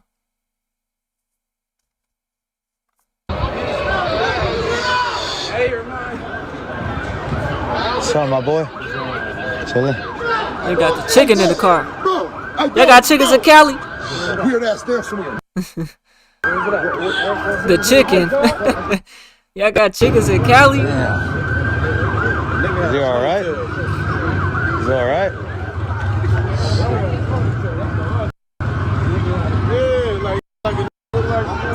Rooster chicken, it's the same shit, nigga. Some other shit popping right now. A rooster's a male chicken, ain't it? Everybody following Sherry Boy easy, man. This shit crazy, bro. This is my first time I had to duck down behind the truck. I felt like I'm in the hood again. Nigga, the hood came They to dropped you. them up there, though. They dropped somebody over there, guys. Let me see if I could get a close-up. Yeah, go get your Put this close into up. perspective, bro. You are fighting for your life, and they're putting you, on like a little stretcher, and they're trying to get you to safety. And the last words you're hearing as you're dying is a dude on TikTok saying, "Thank you for the gifted. Keep gifting, guys." Oh man, oh no, they was saying that was dropped better, them over there. Now keep gifting, guys. What? Put that into perspective, yo. Listen, man. Now, I mean, it's 2026, obviously, nigga. right? I'm not gonna just sit here and put all blame on Black Sam or put all blame, on Marathon Burger, because obviously, right, they're not to blame, right? Because if you want to have a grand opening, you want to have an establishment, it's open to the public, obviously, because you want everyone coming to buy your burger. How are they not to blame, bro? Like I said, I'm not just sitting here trying to blame them. This just constructive criticism. Like I said, bro, you gotta orchestrate that with the city, bro. You already know what type of shit this is. But now you a snitch. Now you ain't gangster. Now you a bitch. Now you pussy. Because you going about this the right way. It ain't got nothing to do with being gangster, bro. Nothing. But what I would say, man, this right here is one of the biggest reasons why. Because all you doing is set yourself up to be sued by one of them people that live in apartments up there. To be walking outside. They get shot. They get killed or something. They end up in the hospital paralyzed for the rest of their life. That's all it take, bro. That's how you got to be thinking. For that family to sue your ass. And now your whole Marathon Burger shit is out the window, nigga. That's all it take. Let alone you get shot, you get killed. That could have been the end of Black Sam. I ain't just trying to throw the blame on him, but man, you gotta look at it like that, bro, when you a businessman.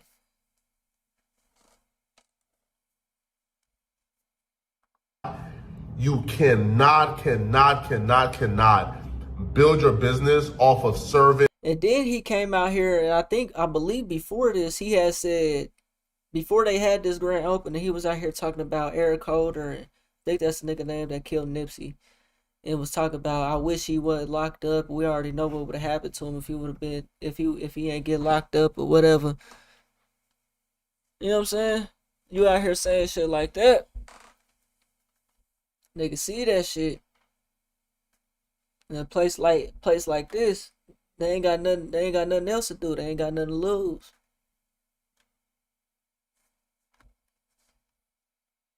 In the community that you grew up in. All communities can't be served, bro. I'm sorry.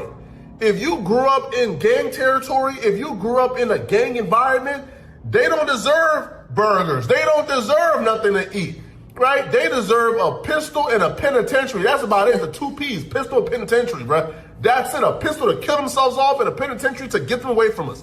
I don't necessarily agree with that. You know, I don't necessarily agree with that. That's the only 2 things they deserve. They don't deserve. LA is just it's an evil place, bro. California is an evil place, bro. It's an evil spirit. It's an evil spirit.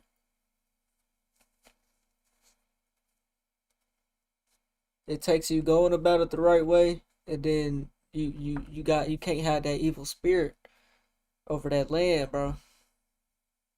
And that's something you can't do nothing about. But I don't agree. We need people that come to the hood, open up businesses, and be a positive impact into the community. We need that. But when you got that evil spirit over the land, that overrides everything. That's something that evil spirit you gotta work on, and you gotta get that right first. Deserve burgers and fries and milkshakes. They gangbangers, right? The only thing they care about is killing. So, but when you try to overly serve the community, when you try to put these vehicles for opportunities around people who don't care about opportunities, this is always the outcome. Snoop Dogg was there. Big Boy was there. YG was there. You had billionaires in attendance, millionaires in attendance. And now I can almost guarantee you, right? Like those millionaires and billionaires and celebrities left like, man, bro, I ain't never coming back here again, man. Nah. And also, we gotta say the elephant in the room. This is the second grand opening where an incident took place. The first incident, we already know, Black Sam had a direct altercation with a West Boulevard Crip, Rockstar 2800, saying, go get cracking and come back. Black Sam told Rockstar, go get cracking. Go commit a body and come back if you want to be a part of us. So Black Sam was also given that energy. Shout out to Black Sam, though. Right? But, you know, he's not completely void of blame here. And now you have this. So 2 out of the 3 locations had gang incidents happen. At what point do we say, listen, man, you can't serve the community, bro. You can't serve these burgers and fries. How do you don't even eat fries because fries is a gang diss, apparently. But that's the full story, man. That's the 100% Niggas ain't eating fries. truth. Now it's unclear, you know, who the suspects are, who's gonna get arrested, who's not gonna get arrested. I don't know, man. But that's the 100% truth. Now, I'm being more charitable here, right? I'm leaving out certain gang names. I'm leaving out a lot of details. Because not only do I know who's involved, I know the names of the gang members involved. Is that right? Is that right? But you wanna paint you wanna paint Black Sam gang or whatever. The 100 deep. You don't wanna name their name, but you gonna name the enemies. You know what I'm saying? You gonna name the 80s though. Goofy behavior, my nigga. You know too much. How you know all this shit?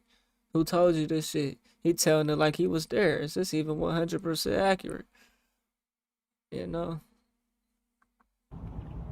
I know the name of the young 80s dudes who was in the building doing it. Is that right? Why are you saying this and saying that? I mean, but they got camera footage. But hey, man, right? I'm straight. You feel me, right? I don't got a report on it, all right? And by the time this video drops, I'll be on my flight. All right? I'm filming this at 6 p.m., man. My flight is at 9, and I'm gone. Okay? But, man, this is terrible, man. This is terrible, man. But y'all let me know what y'all think about this, man. Like, subscribe, comment. Also, if you enjoy this content, I'm sorry about the quality. I had to get it out. Right? I was not supposed to drop a video today, but I just had to. But click on this video here somewhere on my screen. Here, or here. Grand opening, grand closing. I mean, hell, some shit like that can get your lease voided. Damn near. That can make the owner of that building, cause you know it's a rental. You renting the space. The owner could be like, man, nah, we can't have that here. Can't even have a grand opening in peace. Dude, a hood warrior journalist running towards the shots. They stood in line for the marathon burgers, about to run into Nipsey himself. You know it's serious when Flocko-licious is recording in a random location. Flocko-licious.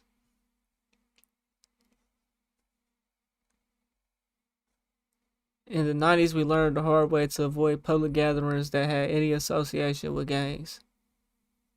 Yeah, you think, I mean, it's always going to be the group of people that go and do shit. And go out to these places and whatnot. You know what I'm saying? Me, I done already been through enough. I'm trying to avoid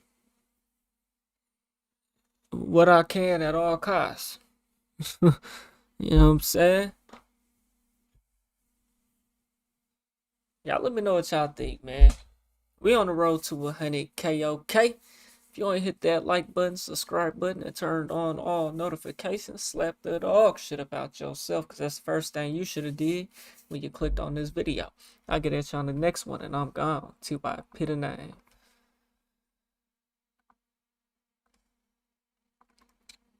All right, chat. Next up, we gonna get to this Soluminati speaking on the McDonald CEO and see what he has to say about it. Then after that, we got the Hodge twins diss Donald Trump and instantly regret it. And then we might touch on Lori Harvey. Never expected this from Michael Jordan. I don't know yet. It's 9 o'clock. I mean, shoot, we still got at least 2 more hours. I ain't gonna say at least 2 more hours, but we can do another 2 hours. You know what I'm saying? Might hit some body cam. We'll just have to see, man. We'll just have to see.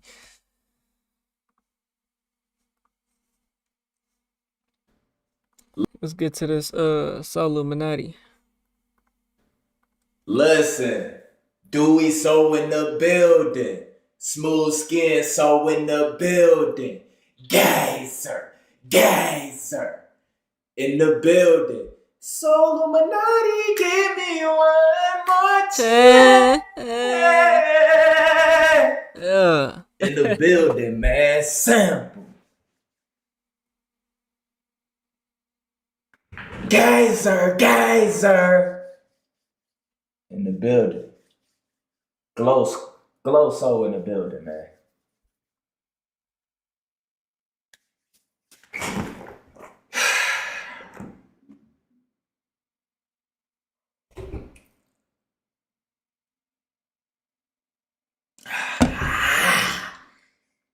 You don't know shit about that, nigga. Go get you some McDonald's, nigga, make flurry or something. Yeah, it's that time. Everything is just everything. But first thing first, what's good with y'all young boys?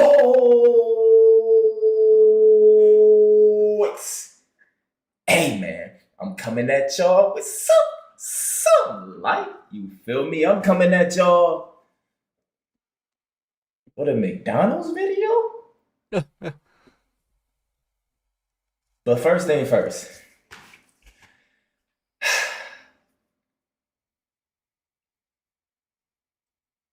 Everything is happening right in front of y'all face. And I love it. I love it. This video is going to be quick. So much shit is starting to happen. A regular bot now is even just questioning shit. He's an alien. He's a clone. One of the things I've been saying on Geyser. One of the things I've been saying on Geyser for so long is it's going to come a point in time people was going to be forced to wake up because everything was going to be right in their face. These type creature niggas can't even hide nothing no more. They can't do shit. Bro, they so cornered. Like, bro, these niggas is living on 1 HP. I hope y'all know this. They gonna have to create some more wars and some trauma. Hey, man, this internet exposing everything, bro. We can all see it and replay it, you know? And it's saved forever. Nigga can't even make a burger video. Like, my guy can't even make a... Trying to get this thing, I don't even know how to attack it. Listen to him. I don't even know how to attack it. Like, my nigga, it's a fucking burger, buddy. It's not a kid. How to attack it. Yeah, bite it. Boy. My nigga? Bro, flies don't even eat this shit. Nigga said flies don't even eat this shit. Flies ain't touching it. That's stuff. There's one thing I can agree with the flies. If they ain't eating that shit, nigga, that's tough. This ain't no people and shit, bro. Listen, I know I done said a lot of shit that you were skeptical with for over the years. I'm seeing the emails and shit y'all sending me. So I thought, bro, your whole bloodline is a fucking bot. Don't come tell me what you thought. Because I was all alone. Even dropping videos, I still felt like I couldn't talk to nobody. Going through traumas, bans, hurt. My nigga hurt. That hurt. And niggas like you, bitch, was just, he's crazy.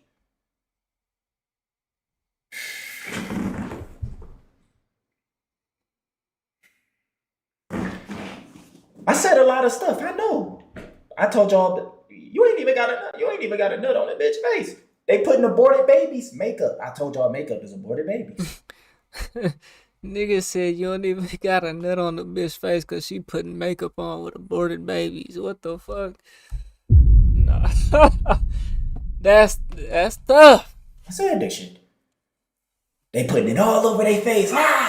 Bitches look like ghosts when they take it off, don't they? It's sucking their life force.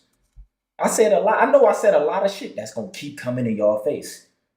Y'all gonna start seeing, pause. Y'all gonna start seeing everything on Soul Illuminati Game. And I told y'all they gonna come with these new mimic. These niggas gonna be in flesh suits with fake DNA, fake blood, with no ancestors. Which some is already here. Taking your job. Y'all think niggas is just gonna be on some robot shit. I see Jay-Z dropping the album. That nigga Jay-Z dropping the album in April. That's tough. Rock Nation, like, man, we gotta get this. Nigga, you gotta do something, nigga. Them niggas is foot soldiers, bro. You better get your ass out here and do something.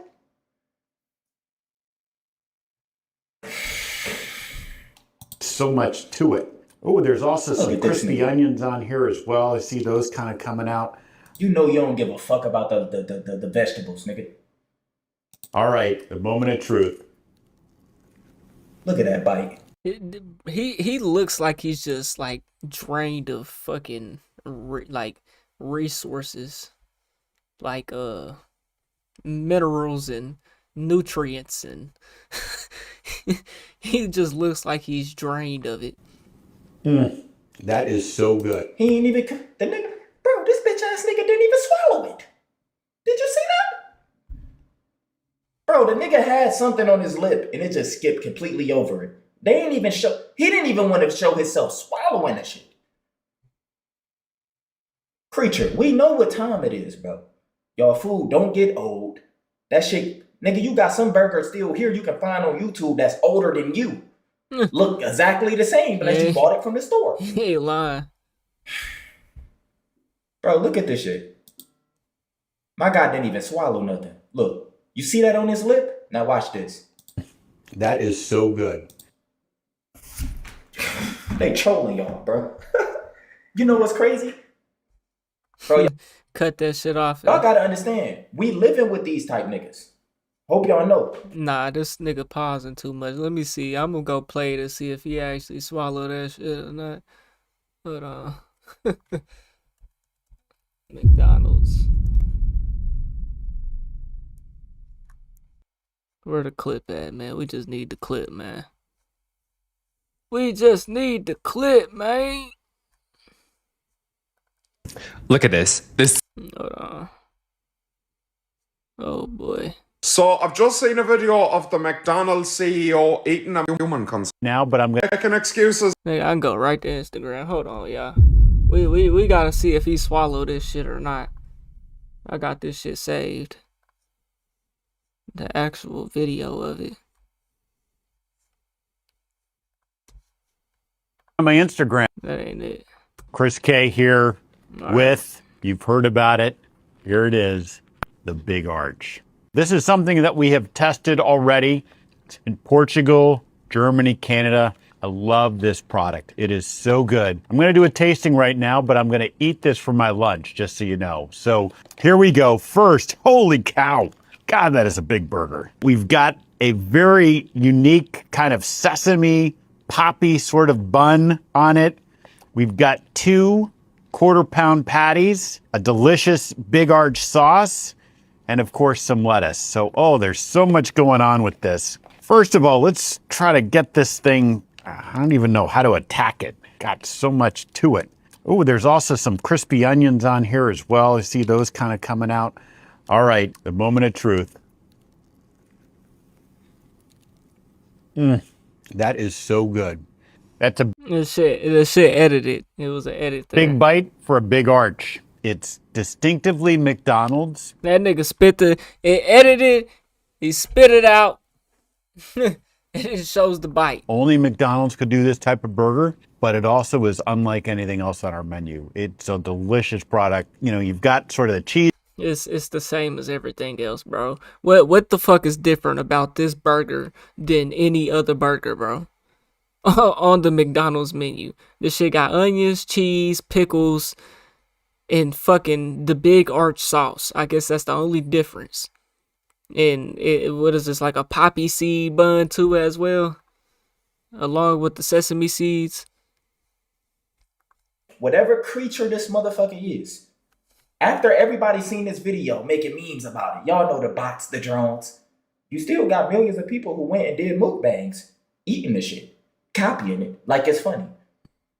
See, they looking at it as with some humor, but what they don't know, bro, this shit is frequency bleeding. Nigga, you're eating, you're not even eating.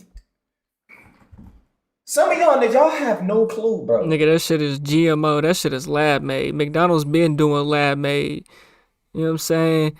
They talk about they could take the genetics of animals and duplicate them and multiply them in a lab and all type of shit. McDonald's been doing this shit. Where do you think they got it from? They don't have to. It's just now being released to the public. Y'all know they got shit. Before it's actually released to the public, bro, it's already been in development and in the works for years. Bro, my guy. They don't have to do no special rituals or nothing for your dumb ass. They could just put the parasites in your fucking food and get your whole bloodline and your DNA and just clone you if you ever get big. They ain't gotta do, bro, it's that easy now. It's some niggas, bro, I'm still eating it, that shit good. Bro, nigga, pussy good.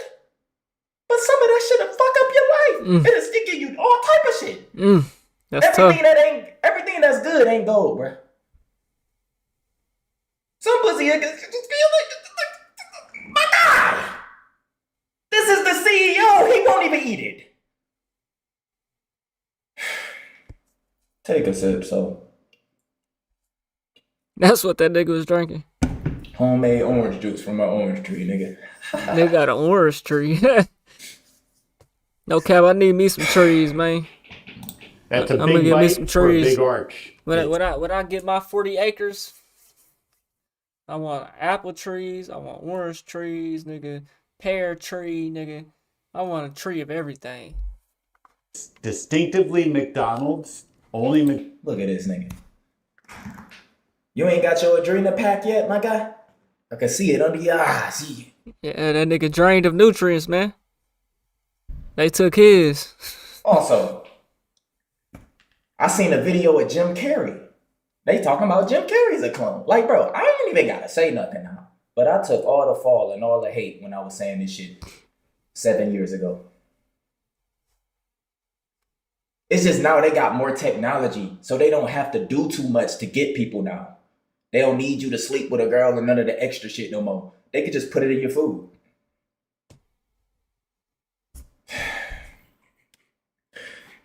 It was another one. Another one. Oh, you talk about Burger King and all that. And then they go try to make it seem like they food is better. It's more real. It's all the same poison. Trust me. Burger King ain't no motherfucking better than McDonald's, nigga. Wendy's ain't no better. All that shit unhealthy as a motherfucker.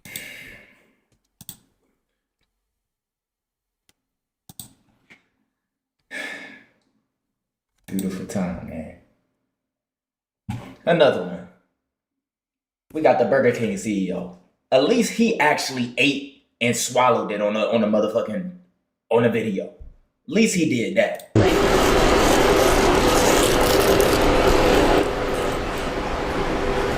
I ain't gonna lie, Burger King tastes way better than McDonald's. It always have. At least at least it gets old. And this ain't saying to go eat the shit, but you're gonna have to start really changing your diet around, bro. I never really ate Burger King like that, bro. And even when I did go to Burger King when I was younger, bro, I never got no burger, I don't think.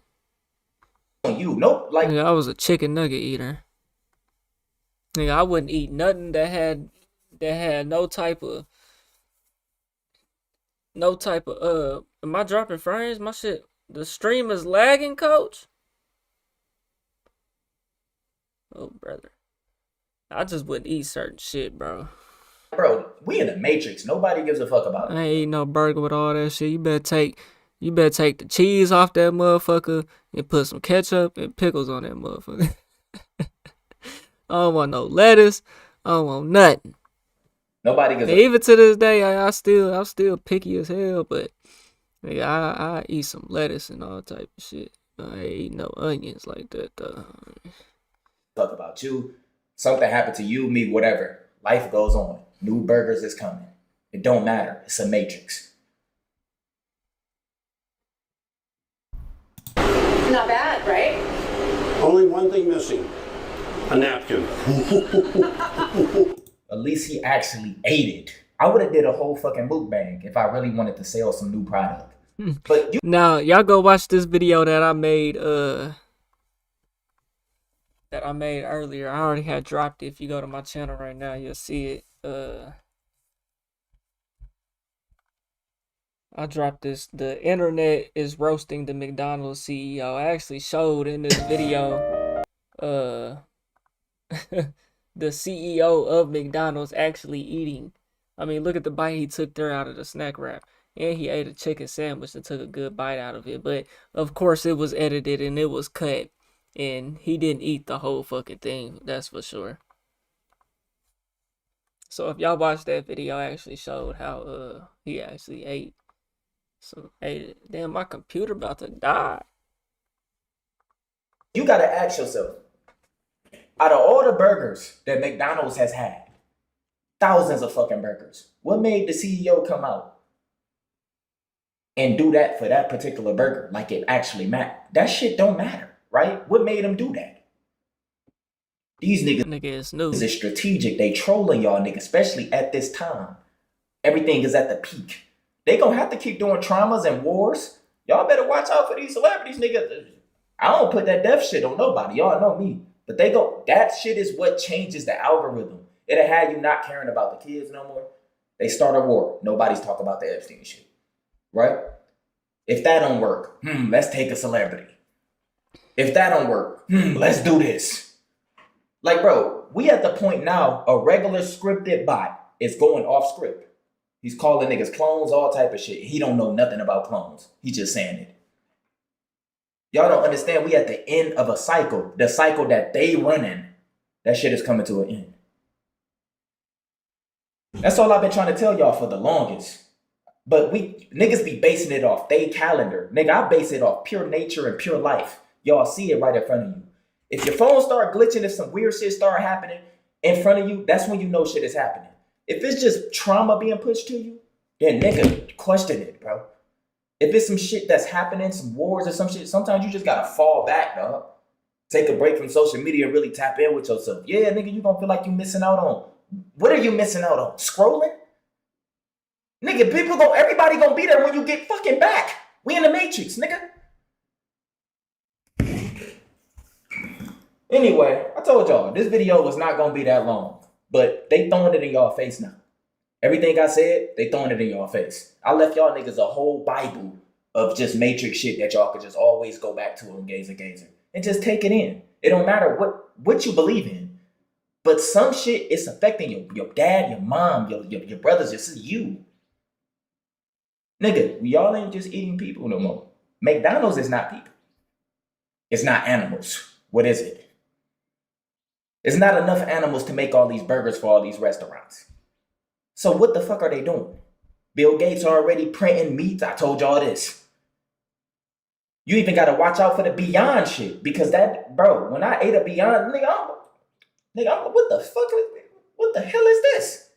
Nigga, they could be putting all this shit lab made, man. That shit ain't even the same like it was in 2020. Nigga, they changing everything. Take care of yourself, man. I just want y'all niggas to stay tapped in, bro. Everything ain't all the way always fun and games. That's the distraction. You can always play the fucking game and do what you do, but at least know something. You fucking bot. At least know something. I love you, man. Damn. Hey, man, y'all let me know what y'all think about this right here, man. We on the road to 100K, okay? If If you ain't hit that like button, subscribe button, and turned on all notifications, slap the dog shit about yourself, because that's the first thing you should have did when you clicked on this video. I'll get at y'all in the next one, and I'm gone. TYP the 9. Bro, I'm recording the stream. That's probably one of the reasons why, god damn.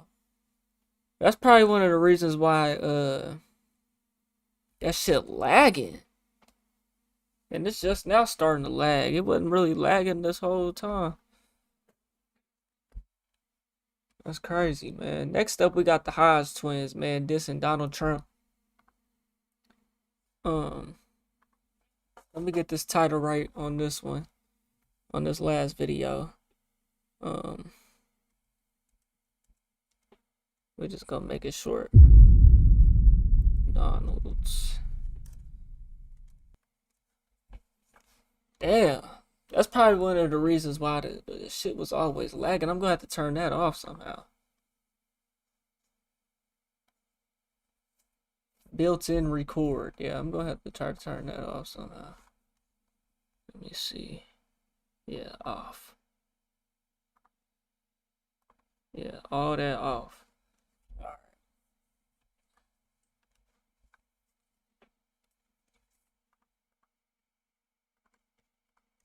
That's probably why the shit was been lagging for real. I didn't know that. Because it was never doing that. Let me see. Check. I must have deleted it. Alright. We up to 1, 2, 3, 4, 5, 6, 7 videos this stream, man. We about to have 8.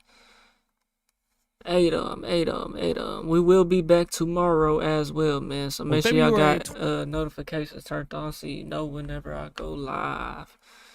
I didn't even hit the gym today, bro. Like I said, I was kind of sick this morning. I feel so much better though. I think it's this. I'm getting better, that's for sure. My throat is just still sore, but it's getting better. But I'm gonna take this. I'm gonna keep taking this this vitamin C.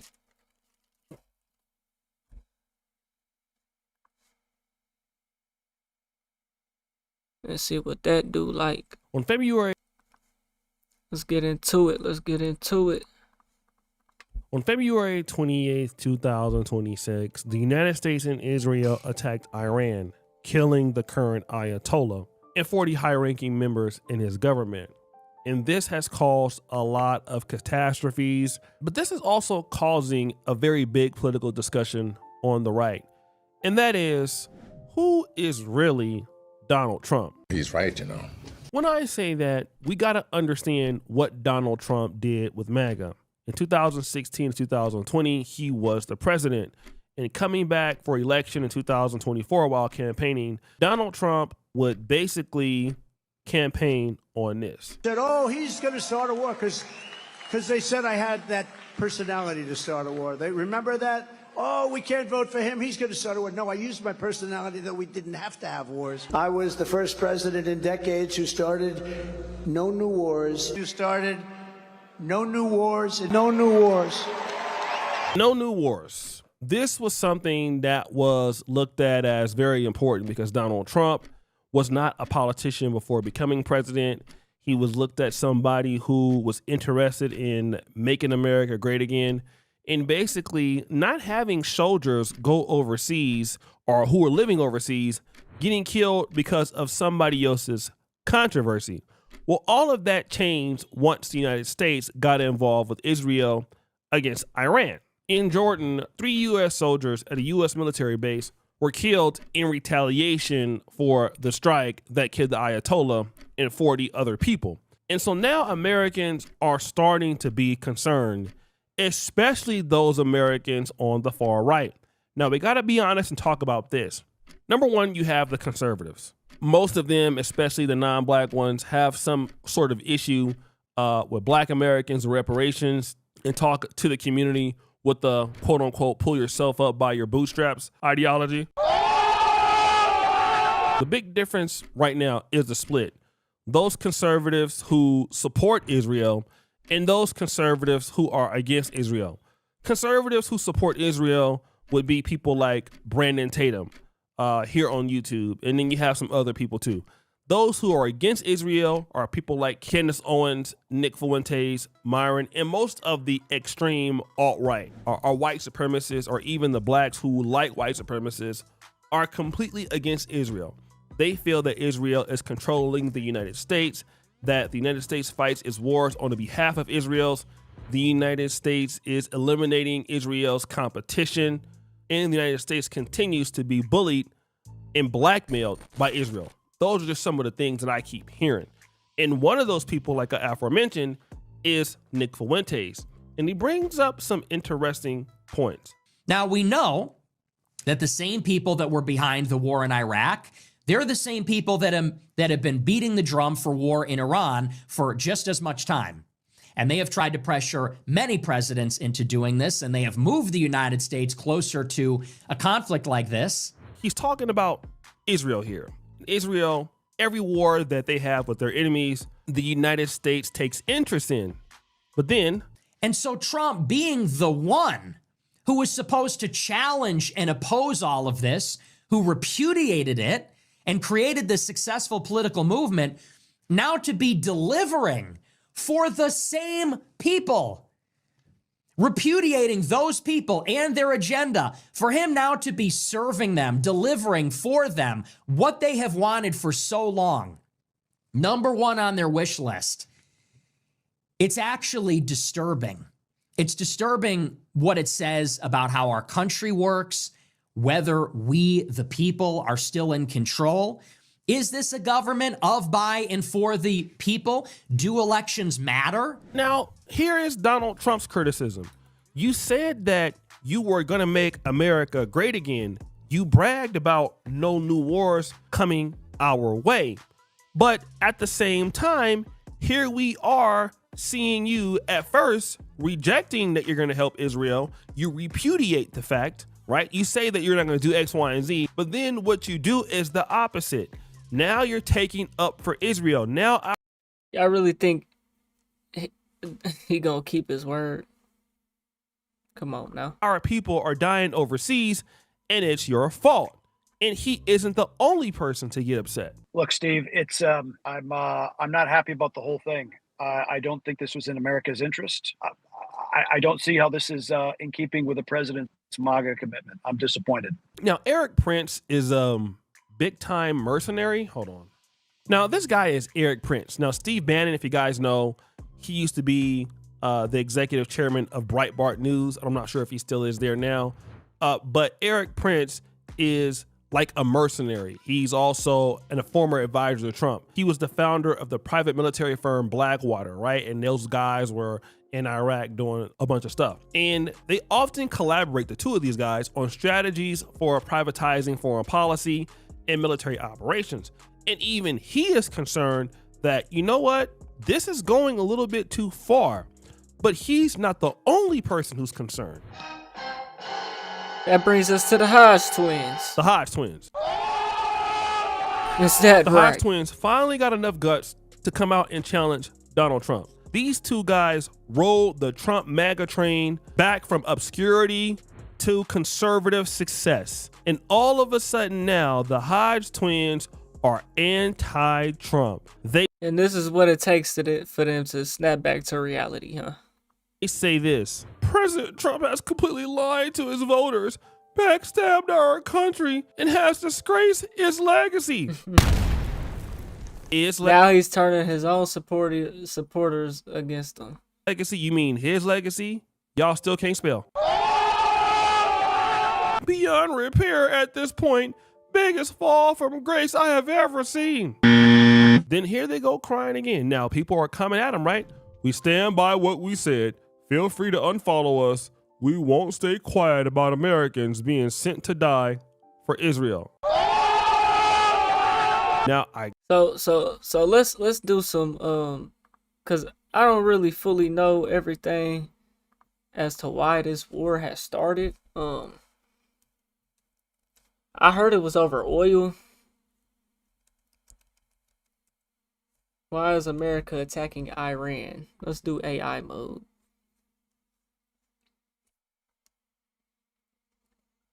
United States is in coordination with Israel. Launched a major military offensive against Iran on February 28, 2026, titled Operation Epic Fury.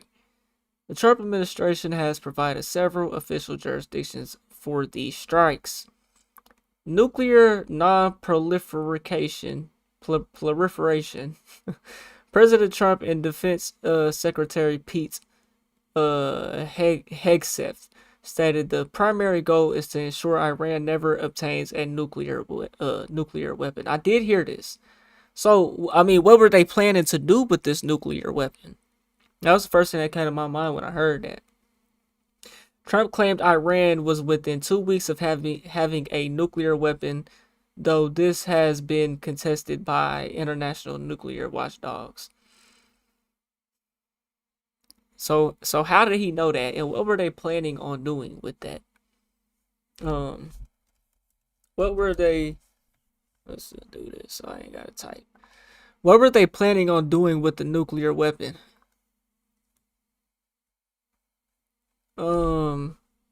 Primitive defense.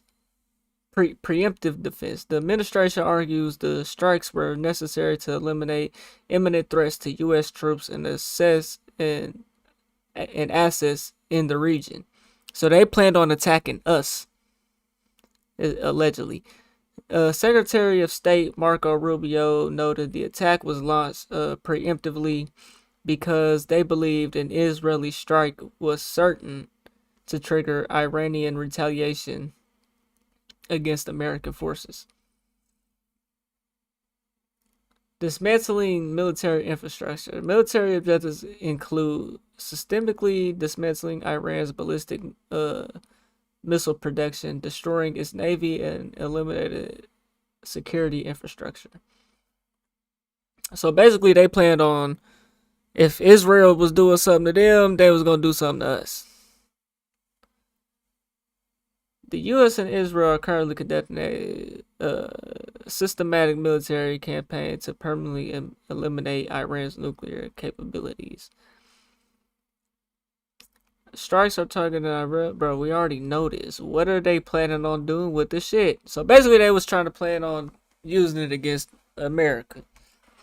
But that's bombing the American land or they bases out there or whatever. I'm not too quite sure. Probably all of the above. Kind of see. Like I said, bro, what's stopping? Whenever I made that black Americans react to the war in Iran video, folks think that can't nothing happen to us. We just also blessed over here. We ain't worried about nothing. What's stopping something from happening to us one day though, bro? You know what I'm saying? One thing I feel like though, whenever it comes to like other countries attacking America, we the people, we got guns out here. So if they were to just invade us, I mean, but you already know they got bombs and all type of shit. They could really wipe us out if they wanted to. But if they were to invade America, especially anywhere like down south, bro, Midwest, all that, bro, we got guns out here. You know what I'm saying? So, I mean, to a point we can fight back, but we can't really fight back, but to a point we can. So, I mean, that's kind of like a probably a concern that other countries have against America. Honestly. Because we ain't like these other countries. We got it different out here with these guns and shit. For Israel was, we won't stay quiet about Americans being sent to die for Israel. Now, I kind of see what they're saying there, obviously, right? Because some of the Americans that are going to be falling are black Americans, and this happened before. He also their missiles can't read this far? Probably not. Says this, or they also say this. Stream is still lagging, bro. I'm sorry, y'all. I don't know what's going on. Oh, my computer's actually finna die, bro. I only have 10% left. I don't know what the deal is. Why is everyone commenting what war? The stream is how long? We only 3.5 hours. Tell that to the families of the fallen soldiers so far. Tell that to the soldiers who are fearing for their lives because they're in harm's way. Whether you label it a war or a military operation, it's all the same. American soldiers are still dying. Why are those on the right downplaying what our military is going through? I pray for our soldiers and their families. They're also saying, I got a feeling that JD Vance is against this war. Now they're over there trying to get some clout off JD Vance. JD Vance knows sending Americans to the Middle East to die ain't what the base voted for, which is true. You have other people saying, Trump admits we expect casualties in Iran attacks, argues it will be a great deal despite losses. Now, this is what Trump said, and Hodge Twin says, what the F, we didn't vote for this? Now, let's go back to this tweet where the Hodge twins talked about the President Trump lying to them. So this is where these guys started getting called out. So there's a guy by the name of Johnny Midnight, and he says this: I saw this earlier and didn't believe it. It's true, all right. I wonder if these two were ever really on our side. Then Top Lobster, a colleague of theirs, says the president lied to your face, but somehow it's the Hodge twins that betrayed you. The boomer mindset is a spiritual disposition, less and less to do with actual age. But wait, there's more. Other people are coming after the Hodge twins too. So now Republican voters are calling us libtards because we don't like the US soldiers dying for Israel. And see, the Hodge twins are again getting their wake-up call. And again, I'm a person that votes Republican. I vote on the right. I am not a person that says I'm MAGA, I make everything great again, I have no interest. Well, nigga, you contributed to the problem, fuck nigga. States going to the rallies. I just do vote Republican. And I have had these leanings since the last 10 years. But I have never tried to be accepted, for the most part, by white Republican voters. I've tried to be accepted by the community that I love so much and want to be around, which is the blacks. And even though the Hodge twins are right to call out Donald Trump, look at what's happening now. The people in the base are starting to turn on him, and they're calling you because it's another way of saying that you guys are black, okay? They're using this as a racist trope against you. And it's interesting because the Hodge twins, they're the ones that use all the racist tropes against black people. Well, look at them now. Now you're the one that needs to go back to the community. You're the one that needs to go back to the ghetto. Now they're using the same language on you that they're using on everybody else. So guys, what do you think? It's your boy Yoshi Jackson.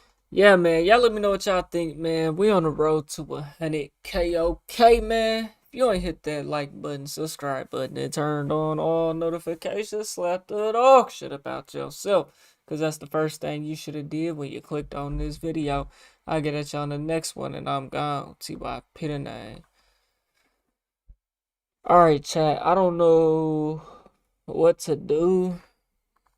That's pretty much all the videos for this stream. I mean, I don't necessarily just want to get off right now. I probably should though, because I need to eat. My computer is at 8%. It says battery is not charging, so that's why the shit's dying.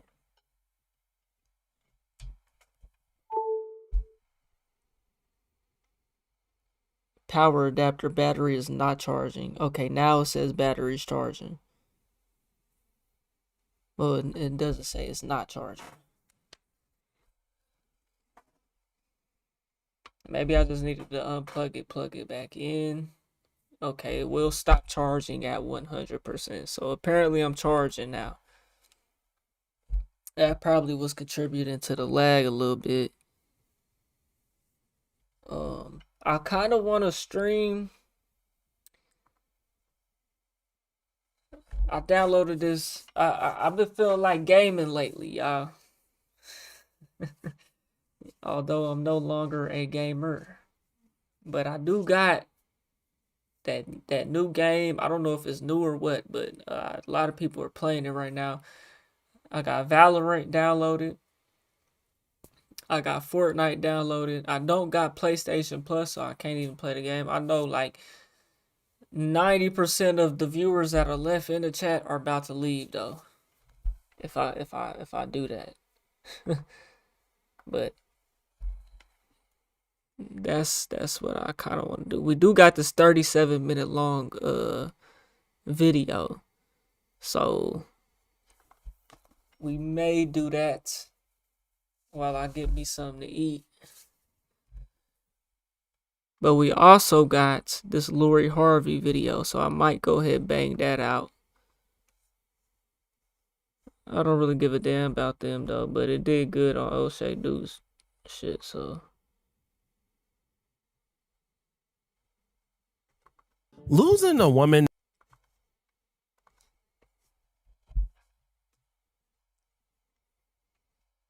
We up to 99,178. Deborah Shelton, appreciate the sub. Welcome to the game.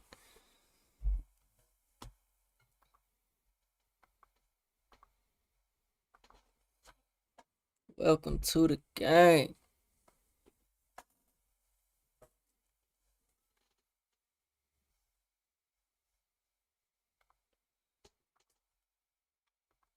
Cause it's getting late. We only got about an hour till it's bedtime for me. I'll be tapping out at like 11 o'clock. It's an hour and 15 minutes.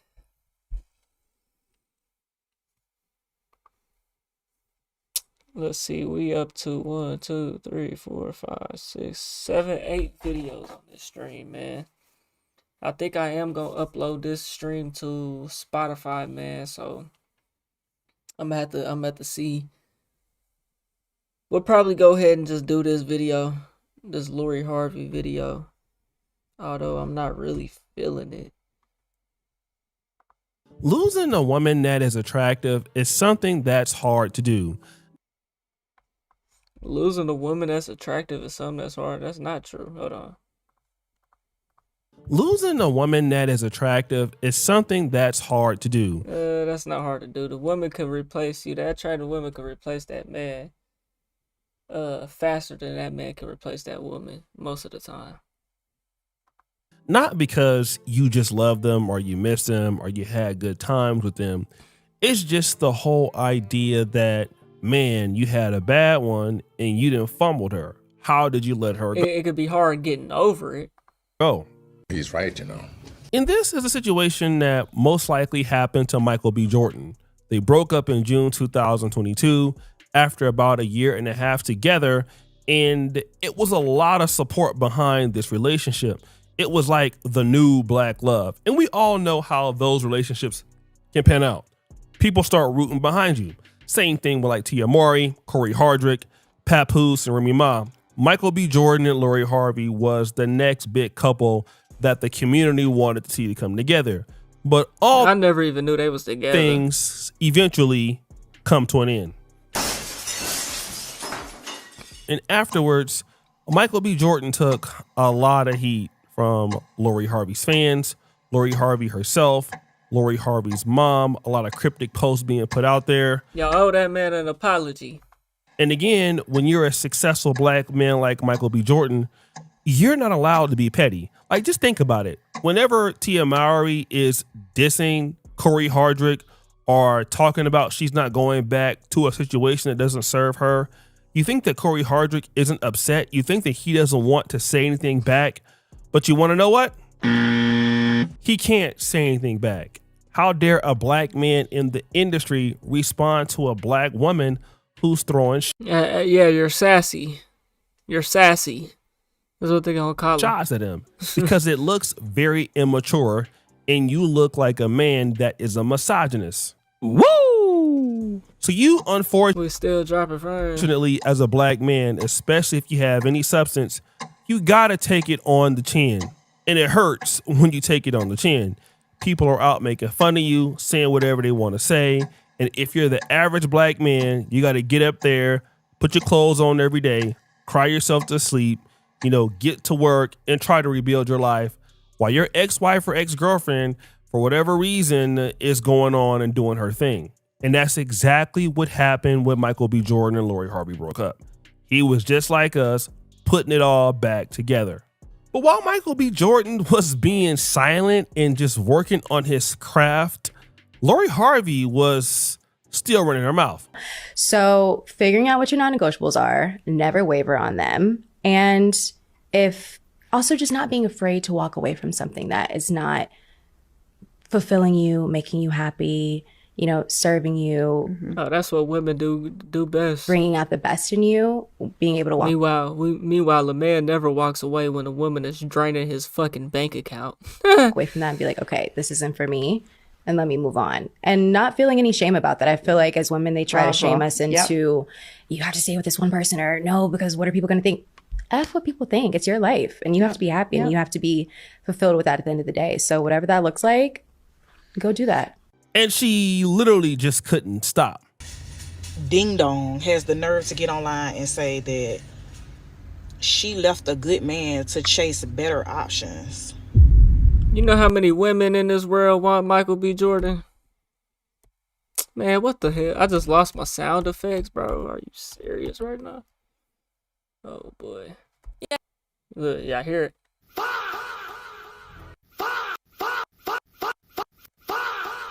Why that one want to work, but the rest of them don't?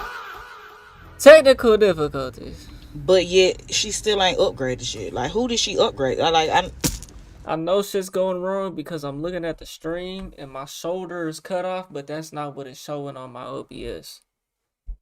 We have the difficulties. Is modern women's new version of upgrading just being alone? So it got so bad that Lori Harvey even admitted, like, look, I have good men, great men in my life, but you know what? I can afford to let them go to seek something out there that is better.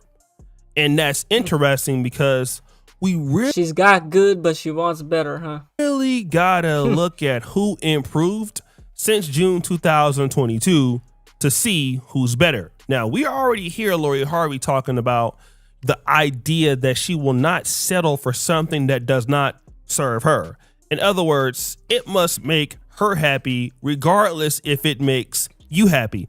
And to be fair, I see a lot of women. Another way to say this is, I'm not settling for less, but of course you hear this. They say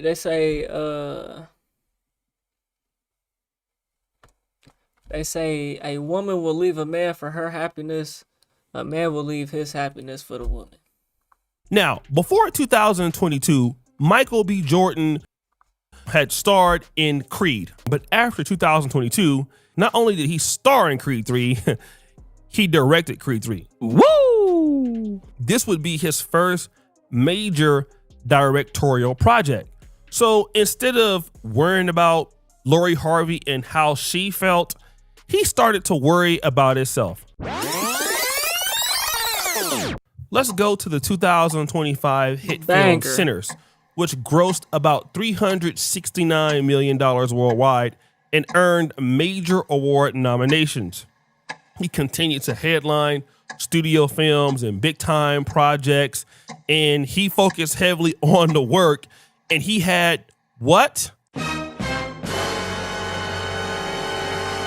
A lot of work opportunities. See, this is what I want to talk about as black men. Hey man, when you're single, you can run it up. I'm going crazy. Pockets is going crazy. We dropping frames. Man, I think I just need to pay for Streamlabs, bro, instead of. Even though this work how I'm doing it, but it's clearly making my shit lag, bro. I think I'm gonna just pay for the Streamlabs. And being a middle-aged guy, I understand some of my shortcomings, and I want to express those to you. I've had my heart broke. I felt so bad about everything, and I started to be very, very bitter, not only towards women sometimes, but just towards people in general. And the reality is that bitterness can halt your opportunities. Just because you've had a bad experience, just because a woman has broken your heart, just because a woman did not see your value, it does not give you the institutional right to start being bitter. Because being bitter doesn't hurt anybody God damn. but yourself. What you should that's true. be more concerned with is heavily working on yourself and giving the world a chance to give you all the things that you want. But see, this is the thing though. That doesn't mean you just be oh so bitter though. But where's the line between bitter and being cautious and having boundaries? You know what I'm saying? Cause it's like, okay, I hear what you're saying. Get in your bag. You know what I'm saying? Focus on yourself. Focus on your mental health. Okay. What happens whenever you step back out there and you keep coming across the same bullshit? The same bullshit. It don't matter what female it is. In your eyes, they all looking like the same though, based off of how they're fucking out here moving though. You know? Cause boy, I'll tell you something, boy. You let me tell it. The hoes I done came across ain't shit.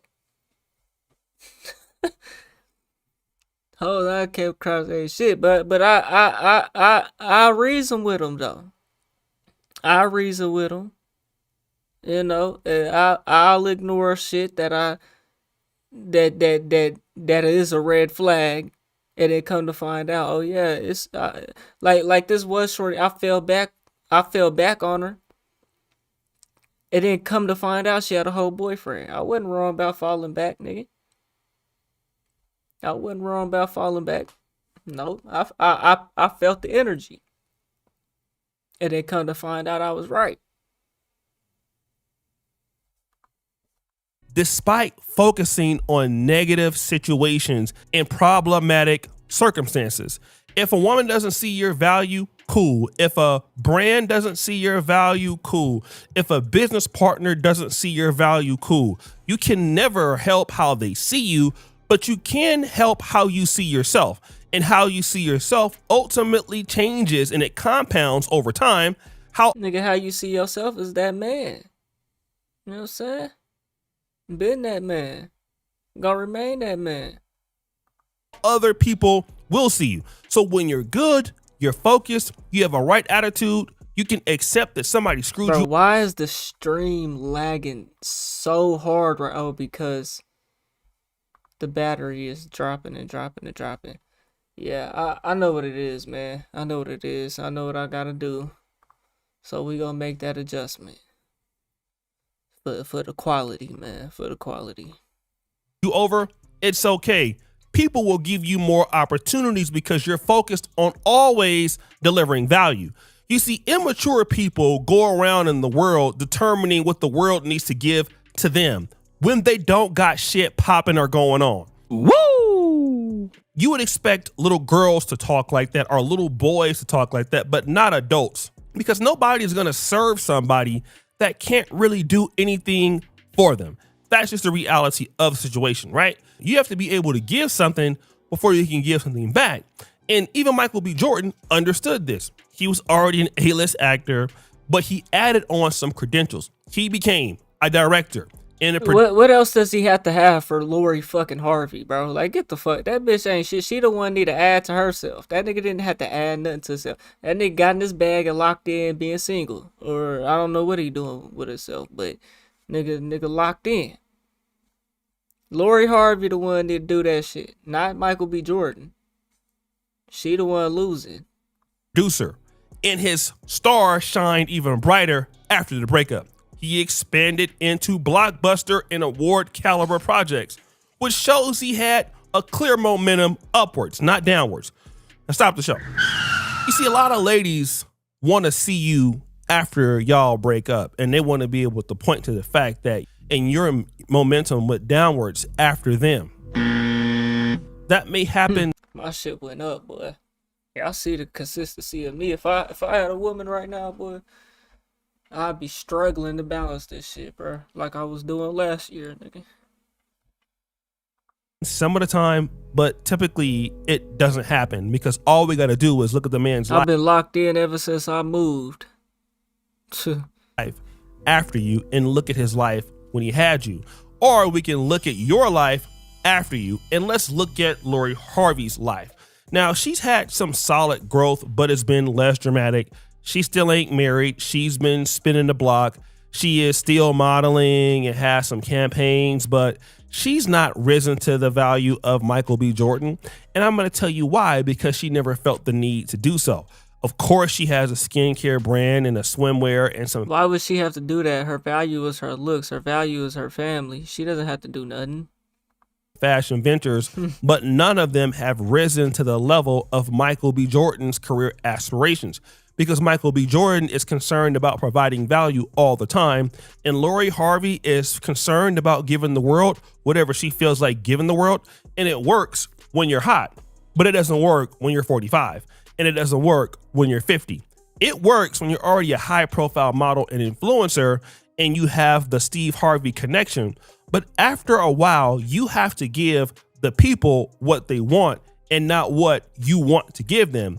And ultimately what happens is you get a steady growth rather than a breakout leap. And when you're Michael B. Jordan, the reverse is true. How do we know that the reverse is true? You are shining herald of Michael B. Jordan.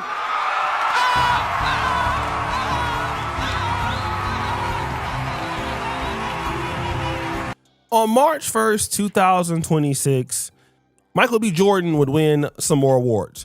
He would win Best Male Actor in a Leading Role for the Actor Awards, the NAACP Image Awards Entertainer of the Year, and Best Actor in a Motion Picture. He's most likely gonna win an Oscars. The whole world is talking about him. He was even nominated in BAFTAs. I mean, his career trajectory is going up. And his career trajectory is going up without Lori Harvey. And Lori Harvey is still talking about what somebody needs to give to her to be around her, and she's going to leave if you're not serving her. And this is something that men got to understand.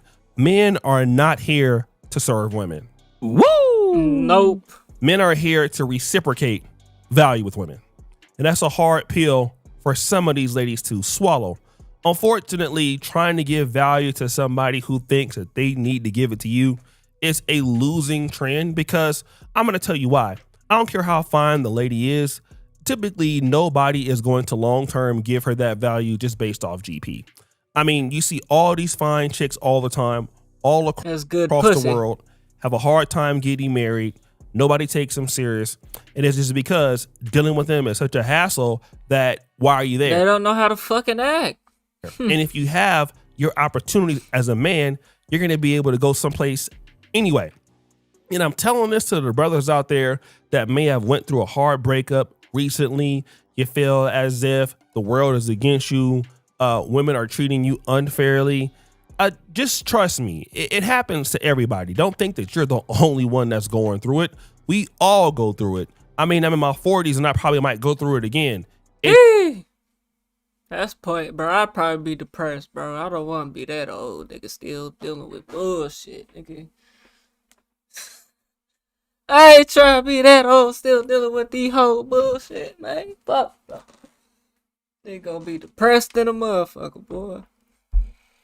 It's just what happens in life. But you ultimately have the opportunity to change your situation. Even though the lady may not look at you as the best person to be in a relationship with, and a lot of that can be your fault, you do have the opportunity to do a few things. Number one, you can learn from it. Number two. But the thing is like, Michael B. Jordan is not the average nigga. Michael B. Jordan's access to women is not the same as the average nigga, bro. And that's due to who he is and his success, bro. Like it's just not the same. So yeah, he may be old, he may be a little heartbroken, feel some type of way, but that nigga can replace just how Lori Harvey can replace. You know, you can grow from it. And number three, in whatever you're doing, whether it's at your job or in a private business or in general in the industry, you can create value. You can become valuable, right? And when you're valuable, people treat you differently. When you respect yourself, people treat you differently. And sometimes some people got to go outside of your life so that you can go head on and do what you need to do. And you don't got to be mad at them. Most people who think about themselves ultimately don't grow. They stay consistently bad until it gets worse. And that's what I would say Lori Harvey is. She may not be consistently bad, but she's not on the same level as Michael B. Jordan. In fact, if she wanted to date Michael B. Jordan right now, he would be doing her a favor, because right now he was already doing her a favor. She didn't know can't it. afford a Michael B. Jordan. He's simply just too good and too expensive for her. Because why? He's not the same Michael B. Jordan he was in 2022. He has actually elevated his game. And unfortunately, many women find this problem out to be true. You are dealing with a guy, you decide not to be with the guy anymore for whatever reason. And then you go and you live your life, and 4 or 5 years comes about and you didn't grow or develop. But that guy grew and developed over the last 4 to 5 years. And now that particular guy is somebody, okay? That guy is somebody great. That guy is somebody powerful. That guy is somebody that you can never attain again. And the cost on him has went up. His development is just what it is. And your development is what it's not. And that is the issue. So guys, what do you think it should be? Yeah, man. Y'all let me know what y'all think about that, man. Sorry for the lag, bro. Sorry for the lag. My computer is struggling, man. I got 2 different softwares open, man, recording and streaming at the same time. So it's giving my computer a headache, man. I know what I gotta do, man, and we gonna make that investment. You know what I'm saying? For the quality of the stream, bro. And I promise y'all, we not gonna have these issues soon. You know what I'm saying? But man, y'all let me know what y'all think about this Lori Harvey, Michael B. Jordan situation, man. We on the road to 100K, okay? If you want to hit that like button, subscribe button, and turned on all notifications, slap the dog shit about yourself, because that's the first thing you should have did when you clicked on this video. I get at y'all in the next one, and I'm gone. TYP the 9. Alright, chat. I wish I could stay on here, bro, but it looks like I'm gonna have to get off of here. I need to eat. I need to let my dog out, man. That nigga still in the chat. Hey, Dom, that nigga still in here, yo. Okay, they beefing. Stop dick eating, he doesn't know you. That nigga still in here. Oh, chat. I fucks with y'all, man. Cause y'all fuck with me, man.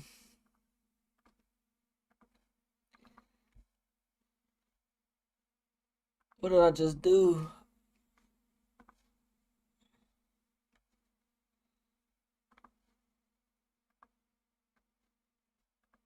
Losing a woman that is attractive is something. Yeah, chat. I'm gonna have to go ahead and get up off of here, man. I would stay on, bro, but I'm gonna have to get off of here, man. Cause computer about to die. I'm gonna work on uploading this stream to Spotify, man. And y'all go follow the Spotify, man. TYP Cam. Follow the Facebook, the Instagram, the Twitch. Make sure you follow the Twitch. That's one of the most important things you need to do.